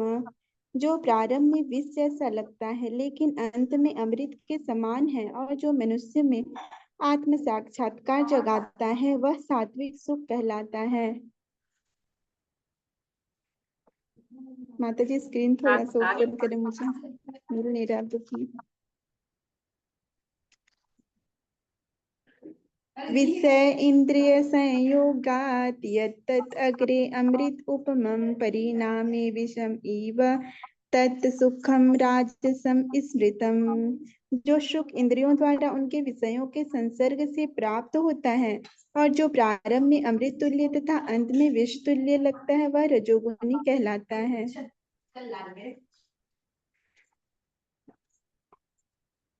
आगे पढ़िए 39। माता जी आगे पढ़ूं? 39 पढ़िए।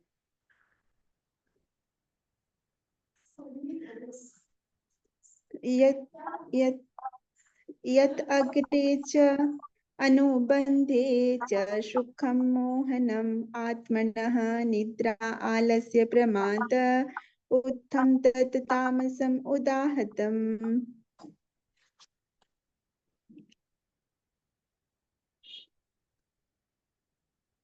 तथा जो सुख आत्म साक्षात्कार के प्रति अंधा है, जो प्रारंभ से लेकर अंत तक मोह कारक है और जो निद्रा आलस्य तथा मोह से उत्पन्न होता है वह तामसी कहलाता है। आगे पढ़ू माता जी? नहीं, रुक जाए। हरे कृष्णा। तो 3 प्रकार के सुख होते हैं। बद्ध जीव जो है भौतिक भोगों के प्रति लालायित रहता है, भौतिक सुख चाहता है। कभी कभी भक्तों का साथ हो जाए तो मुक्ति हो जाती है, अन्यथा पूरा जीवन सुख की तलाश में बीत जाता है। पढ़ता है, नौकरी ढूंढता है, फिर संतान होती है, शादी होती है और अंत में सुख की तलाश में सारी जिंदगी क्या होती है, सात्विक जो है स्वाहा हो जाती है। तो सात्विक सुख पहले विष लगता है, लेकिन बाद में क्या होता है, अच्छा लगता है। शाश्वत सुख हमें चाहिए, शाश्वत चीजों से हमें जुड़ना है। सतोगुणी सुख शुरू में कष्ट देता है, जैसे सच बोलना है, शुरू में कष्ट देता है लेकिन बाद में बहुत आराम देता है, क्योंकि पहले कष्टकारी होता है, ये बाद में हम 10 झूठ बोलने से बच जाते हैं। सुबह उठ के एक्सरसाइज करना कष्टकर लगता है, लेकिन परिणाम क्या होता है, शारीरिक स्वास्थ्य, मानसिक स्वास्थ्य। राशि सुख ऐसा होता है कि वो शुरू में तो बहुत अच्छा लगता है। इंद्रिय और इंद्रिय विषयों के मिलन से जो सुख मिलता है वो सबको मिलता है, मनुष्य को भी मिलता है, पशु को, कीट को, पतंग को, पक्षी, सबको मिलता है। लेकिन सुख भोगते भोगते क्या होता है, निरस्ता आ जाती है, रुचि समाप्त हो जाती है। एक रसगुल्ला खाया, बहुत अच्छा लगा। 2 रसगुल्ले खाए, फिर भी ठीक लगा। 3 खाया, थोड़ा ज्यादा। 4 खाया, बहुत खराब। 5-6 खा ही नहीं सकते, ना ना, हो ही नहीं सकता है। तो रजस्तु फला दुखम, रजोगुण में जो संपन्न कर्म होते हैं हमेशा दुख देते हैं, बाद में दुख देते हैं, शुरू में बहुत अच्छे लगते हैं, फल उनका दुखदाई होता है। ज्यादा जो आगे बढ़ते जाते हैं दुख मिलने लगता है। तमोगुणी क्या होते हैं, राग द्वेष की मात्रा बढ़ जाती है। तो राग द्वेष जब ज्यादा हो जाता है तो क्या होता है, गलत कार्य करते रहते हैं, धूम्रपान करना, मदिरा पीना, गुटखा खाना, कोई सुख नहीं है, हानिकारक है, ऊपर लिखा हुआ डिब्बी के ऊपर भी, लेकिन इसी अज्ञानता को सुख समझते हैं। तो तीनों में अंतर क्या है, सतोगुणी पहले विष लगता है बाद में अमृत, रजोगुणी पहले अमृत लगता है बाद में विष, और तमोगुणी केवल दुख ही दुख होता है, क्योंकि बुद्धि का नाश हो जाता है। जब बुद्धि का नाश हो जाता है तो केवल दुख ही मिलता है। हरे कृष्णा। आगे पढ़ते हैं। अब कौन पढ़ रहा है, अनिता माता जी? हरे कृष्णा, आपको पढ़ना है ना? अनिता माता जी। हाँ माता जी हरे कृष्ण। 40, 41, 42। धन्यवाद माता जी। हरे कृष्णा। हरे न कृष्णा। तदस्ति पृथ्व्या वा देवी देवस्य वा पुनः सत्वं प्रकृतिं जयमुक्तं यद्भिः स्त्रातिभिः गुणैः। इस लोक में, प्रभुपाद की जय हो, इस लोक में, स्वर्ग लोकों में या देवताओं के मध्य में कोई भी ऐसा व्यक्ति विद्यमान नहीं है जो प्रकृति के 3 गुणों से मुक्त हो। हरे कृष्ण माता जी। हरे कृष्णा। तो माता जी कह रहे कि कोई 3 गुण का प्रभाव सबके ऊपर है, चाहे देवी देवता हो, मनुष्य हो, स्वर्ग लोक हो, उच्च लोक हो, जो भी। आध्यात्मिक लोगों की बात नहीं हो रही है, उच्च लोकों तक की बात हो रही है, जो ब्रह्मा जी के लोक तक की बात हो रही है, वहां तक जो है वो, जहाँ सब लोग गुणों से जो है वो प्रभावित होते हैं। 3 गुण, सतोगुण, रजोगुण, तमोगुण से सभी प्रभावित होते हैं। हरे कृष्णा माता जी। पढ़ते हैं आगे। ब्राह्मण क्षत्रिविषां शूद्राणां च परन्तपः कर्माणि प्रविभक्तानि स्वभाव प्रभवे गुणः। प्रभुपाद की जय। हे परंतप, ब्राह्मणों, क्षत्रियों, वैश्यों तथा शूद्रों में प्रकृति के गुणों के अनुसार उनके स्वभाव द्वारा उत्पन्न गुणों के द्वारा भेद किया जाता है। हरे कृष्ण। हरे कृष्ण। तो ये वर्णाश्रम की बात हो रही है, वर्णाश्रम की बात हो रही है कि वर्णाश्रम में जो गुण होते हैं वो उनकी प्रकृति के अनुसार होते हैं। चातुर्वर्ण मया सिस्टम गुण कर्म विभागश। भगवान ने चारों गुणों को बनाया हुआ है, चारों गुणों के अनुसार जो है उन्होंने 4 आश्रम बनाए हुए हैं, 4 वर्ण बनाए हुए हैं। तो यहाँ ब्राह्मण, क्षत्रिय, वैश्य, शूद्र के अंदर कौन-सा गुण होता है, उनका स्वभाव क्या होता है, इसके बारे में बात हो रही है। हरे कृष्णा।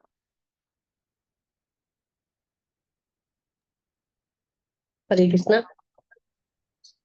शंभो समः दमः तपः शौचम शांति आजीर्वर्णम एव च ज्ञानम विज्ञानम आस्तिक्यम ब्रह्म कर्म स्वभावजम। प्रभुपाद की जय। शांति प्रियता, आत्म संयम, तपस्या, पवित्रता, सहिष्णुता, सत्यनिष्ठा, ज्ञान, विज्ञान तथा धार्मिकता, ये सारे स्वाभाविक गुण हैं जिनके द्वारा ब्राह्मण कर्म करते हैं। हरे कृष्णा। तो कितने सुंदर सुंदर गुण बताए गए हैं जो ब्राह्मणों के अंदर पाए जाते हैं। शांति प्रियता, शांत होते हैं, संयम होती है, तप करते रहते हैं, पवित्रता का ध्यान रखते हैं, सहिष्णु होते हैं, हमेशा सत्य के साथ रहते हैं। उनको ज्ञान भी होता है, विज्ञान यानी व्यवहार भी उनका भगवान के अनुरूप होता है, धर्म के अनुरूप होता है, शास्त्रों के अनुरूप होता है। उनके अंदर धार्मिकता पाई जाती है। सब स्वाभाविक कर्म है जिनके द्वारा ब्राह्मण कर्म करते हैं। जो भी ब्राह्मण होते हैं उनके अंतर्गत इन गुणों का पाया जाना बहुत ही आवश्यक है। हरे कृष्ण। शौर्यम तेजो धृत्यदास्य, शौर्यम तेज धृत्यदास्यम च अपि अपलायनम दानम ईश्वरम भाव च छात्रम कर्म स्वभावजम। प्रभुपाद की जय हो। वीरता, शक्ति, संकल्प, दक्षता, युद्ध में धैर्य, उदारता तथा नेतृत्व, ये क्षत्रियों के स्वाभाविक गुण हैं। हरे कृष्ण। मत श्री कृष्णा। तो बताया गया कि शौर्य है, वीरता होते, बलशाली होते, शक्ति उनके अंतर्गत होती है, उनका संकल्प दृढ़ होता है, हर कार्य में जो उनका कार्य होता है दक्ष होते हैं, और युद्ध में धैर्य के साथ लड़ते हैं, भागते नहीं। भागना जो है वो क्षत्रिय धर्म नहीं होता है। कहते पीठ दिखा नहीं सकते हैं क्षत्रिय, भाग नहीं सकते हैं। लेकिन इतना जो है बलशाली होने के बाद भी, इतनी शक्ति होने के बाद भी क्या करते हैं, उदारता होती है उनके साथ ही लीडरशिप होती है। लीडर जैसे होता है, नेतृत्व करता है, जो सेना का नेतृत्व करते हैं, क्षत्रियो के स्वाभाविक गुण होते हैं, क्षत्रियो में पाए जाते हैं। जो इन गुणों को धारण करता है उनको क्षत्रिय कहा जाता है। हरे कृष्ण। हरे कृष्ण। कृषि गो रक्ष्य वाणिज्यम वैश्य कर्म स्वभावजम परिचर्या आत्मकम कर्म शूद्रस्य अपि स्वभावजम। प्रभुपाद की जय हो। कृष्ण कृषि करना, गो रक्षा का व्यापार वैश्यों के स्वाभाविक कर्म है और शूद्रों का कर्म श्रम तथा अन्यों की सेवा करना है। हरे कृष्ण। माता जी। हरे कृष्णा। तो क्या कहा है कि कृषि गौ रक्षा व्यापार वैश्यों को करना चाहिए। आजकल के वैश्य तो नहीं करते हैं, वो लोग तो केवल व्यापार करते हैं, लेकिन पहले जो वैश्य लोग रहते थे वो कृषि भी करते थे, गौ रक्षा भी करते थे, व्यापार भी करते थे। तो अब थोड़ा-सा वर्णाश्रम धर्म का रूप बदलता चला गया है, लेकिन जो शूद्र लोग होते हैं वो क्या अन्य वर्णों की सेवा करते हैं, स्वाभाविक कर्म है उनका अन्य वर्णों की सेवा करना। हर एक को जो है वो सहायता देना, तो बहुत बड़ा कार्य है उनका कि सारे चाहे देखिए मंदिर में क्या होता है, ब्राह्मण लोग जो है कार्य करते हैं, उनकी जो है सहायता कौन करता है? शूद्र लोग करते हैं। तो वो सारे कार्यों में मंदिर के फूल ले आना, मंदिर के में जो है वो साफ सफाई रखना, या बाहर के कार्य करना, जो भी उनकी सहायता के कार्य होते हैं वो सारे कार्य करते हैं। प्रसादम वितरण करना, सारे कार्य कौन करता है? शूद्र लोग करते हैं, उनकी सहायता करते हैं। तो शूद्र कहते हैं, ब्राह्मण क्या होता है सतोगुण में रहते हैं, क्षत्रिय क्या होते हैं मुख्य रूप से रजोगुण में रहते हैं, और थोड़ा-थोड़ा उनके अंदर सतोगुण भी होता है। जो वैश्य होते हैं वो मुख्य रूप से रजोगुण में होते हैं, थोड़ा-थोड़ा उनके अंतर्गत तमोगुण भी रहता है।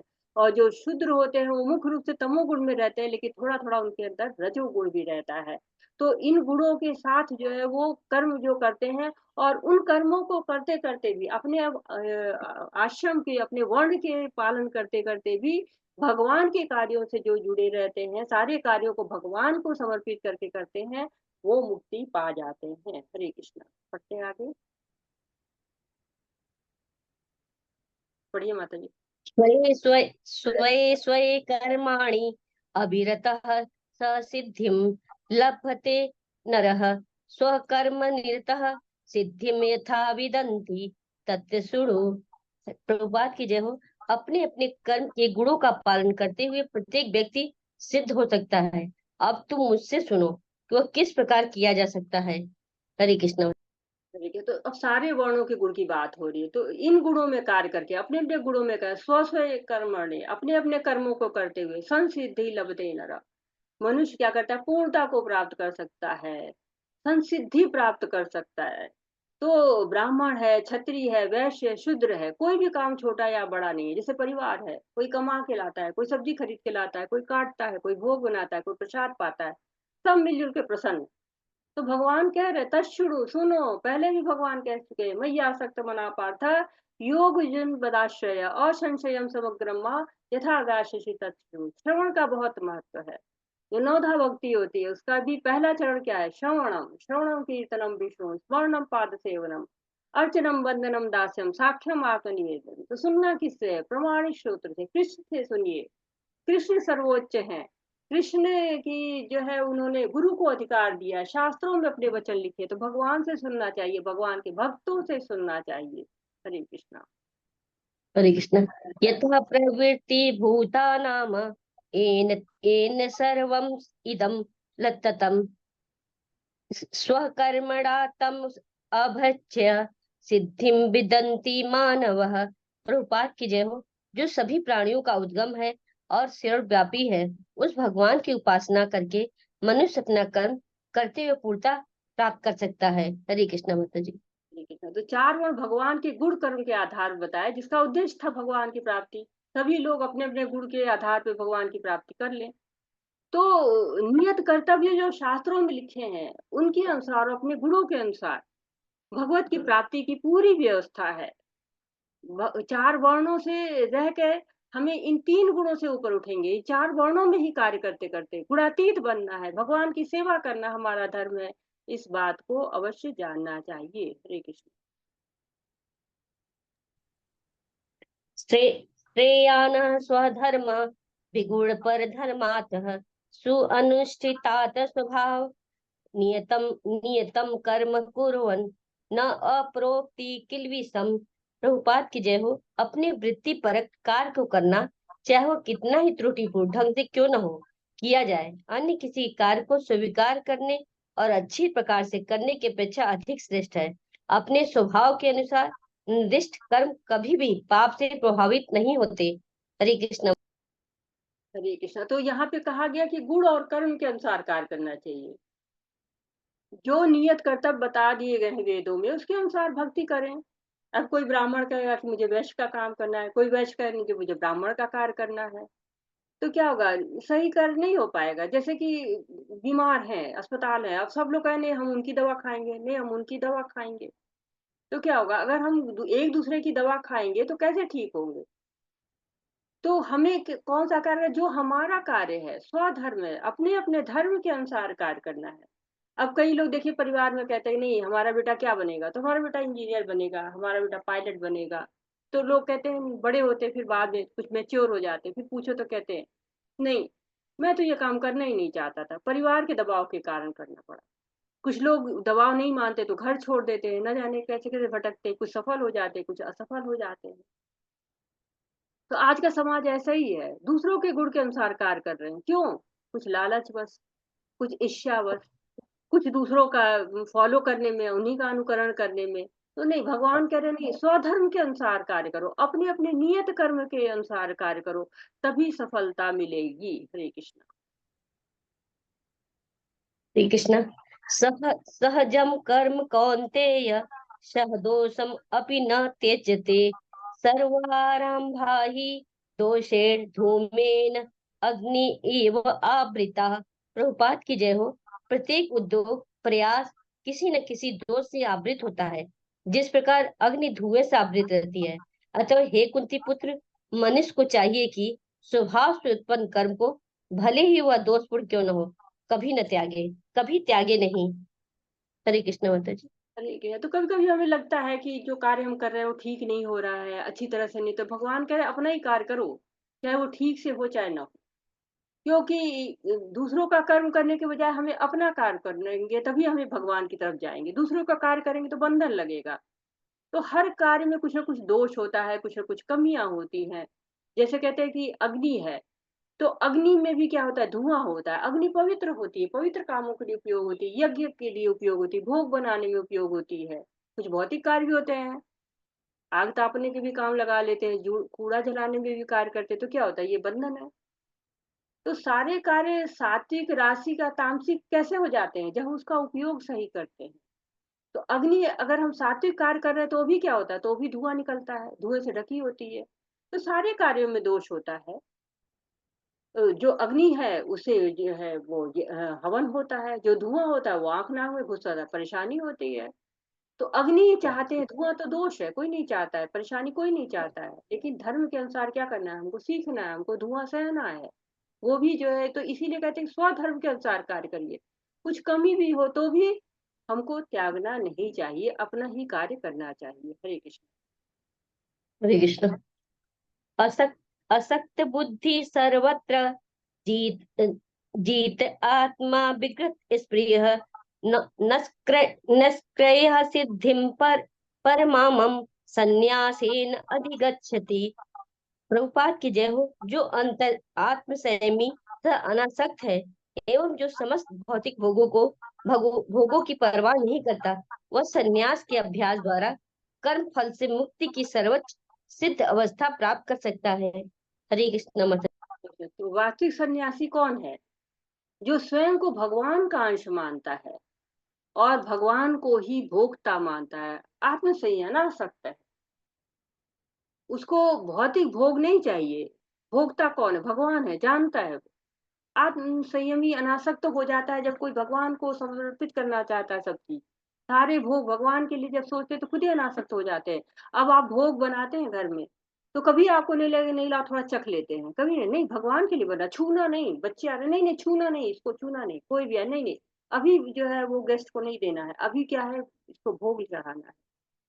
तो आत्मरति रेव से आता, जो व्यक्ति अपने आप में संतुष्ट रहता है, उससे अपने कर्म के बंधन का भय रहता ही नहीं है। क्यों, सारे कार्य भगवान को समर्पित, भगवान के लिए कर रहा है, भगवान की प्रसन्नता के लिए। हरे सिद्धिं प्राप्त यथा ब्रह्मा तथा अप्रोक्ति निबोध मे समासेन एव कौन्ते निष्ठा ज्ञानस्य या परा। प्रभुपाद की जय हो।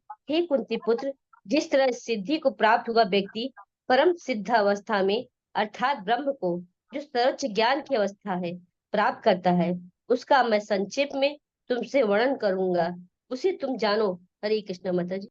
हरे कृष्ण। तो जो व्यक्ति क्या आत्म संयमी है, अनासक्त है, काम क्रोध मद मोह मत्सर सबसे दूर है, अनासक्त है, काम जो है आत्म तृप्त है, भौतिक वस्तुएं चाहिए ही नहीं। सब जो है वो उसके लिए, भगवान के लिए, उसके लिए है ही नहीं। स्वामित्व की भावना भी नहीं है, कर्तापन का भाव भी नहीं है। तो क्या है, दिव्य पद की उसको प्राप्ति हो गई। ये कहते हैं 5वें अध्याय में कहा गया, सहयोगी ब्रह्म निर्वाणम ब्रह्म भूतो अधिगच्छति। ब्रह्म भूत हो गया वो, उसका लक्ष्य क्या है, भगवान है। अंत में ब्रह्म को प्राप्त करता है, तीनों गुणों से ऊपर उठता है, शुद्ध भक्ति करता है। तो ऐसे लोग का वर्णन हुआ है। भगवान अब जो है आगे ऐसे लोग का वर्णन करेंगे जो ब्रह्म अवस्था को प्राप्त कर लिया, सर्वोच्च ज्ञान की अवस्था है। भगवान की कहते हैं ना, परम सत्य की 3 अवस्थाएं हैं, ब्रह्म, परमात्मा और भगवान। तो उसमें ब्रह्म की प्राप्ति जो सिद्धि हो गई, ब्रह्म परम सिद्धावस्था, भगवान को आध्यात्मिक टच हो गया, उसका आध्यात्मिक स्पर्श कर लिया उसने। भले ही वो भगवान के परम सत्य की पहली अवस्था है, लेकिन वहां तक पहुंच गया वो भी कोई कम जो है उच्च अवस्था नहीं है। हाँ, पूर्ण नहीं है, एकदम परम पद की भी प्राप्ति नहीं हुई है, लेकिन परम सिद्धावस्था की प्राप्ति तो हो गई है। तो आज हम यहाँ पे रोकते हैं क्योंकि समय हो गया है काफी। और तो वाछाकल्पतरुभ्यश्च कृपा सिन्धुभ्य एव च पतितानां पावनेभ्यो वैष्णवेभ्यो नमः। अनंत कोटि वैष्णव वृंद की जय। शीला प्रभुपाद की जय। हरे कृष्णा कृष्ण कृष्ण कृष्ण कृष्ण हरे हरे हरे हरे हरे राम हरे राम राम राम हरे हरे हरे हरे हरे हरे कृष्ण माता हरे जी कृष्णा जी, हरे कृष्ण। सभी का बहुत बहुत धन्यवाद। हरे कृष्णा सभी का हरे बहुत कृष्ण माता जी हरे हरे कृष्णा माता कृष्णा जी, हरे हरे कृष्ण माता जी, दंडवत तो आज आपका कोई बहुत बहुत प्रश्न धन्यवाद है, कोई माता जी। हरे सुझाव है? कृष्णा। हरे कृष्णा माता जी, कोई सुझाव है आपका, कोई प्रश्न है तो मोस्ट वेलकम। हरे कृष्णा। हाँ, तो आधा कम करेगा, कल कल करेंगे। ले लेंगे हम, अगर किसी का कोई प्रश्न है कि कोई सुझाव है तो हम ले सकते हैं। समय तो हो गया है हम काफी, लेकिन माता जी आपको बहुत बहुत धन्यवाद, थैंक यू। आप 3 दिन नहीं थी क्लास में क्या माता जी? 3 दिन से क्लास नहीं, नहीं ले पा रहे थे? नहीं मैं तो रोज ही आ रही हूँ माता जी। अच्छा माता जी, मेरा हो सकता नहीं था। और माता जी आपने सही कहा माता जी, जो जैसा होता है ना उसी तरह भगवान उसको चुनते हैं। आप लोगों ने मुझे चुना, मुझे तो बहुत, नहीं तो हम कभी जानते नहीं, मुझे भक्ति के सिवा कुछ आता ही नहीं है। हमने इसलिए नहीं चुना, आपको कृष्ण ने चुना है। कृष्ण की कृपा हो गई माता जी आपके ऊपर। आपकी जो है कृष्ण ने भक्तों का साथ मिला है आपको। कृष्ण की बहुत बड़ी कृपा है। आपने कुछ, वही कह रहे, भाग्यशाली है, कुछ अच्छे कर्म किए हैं, कुछ आपके जो है वो भगवान की कृपा है आपके ऊपर। वही तो माता जी, आप ही लोग का तो वो ऐसा देह सानिध्य है कि हम लोग को हर क्लास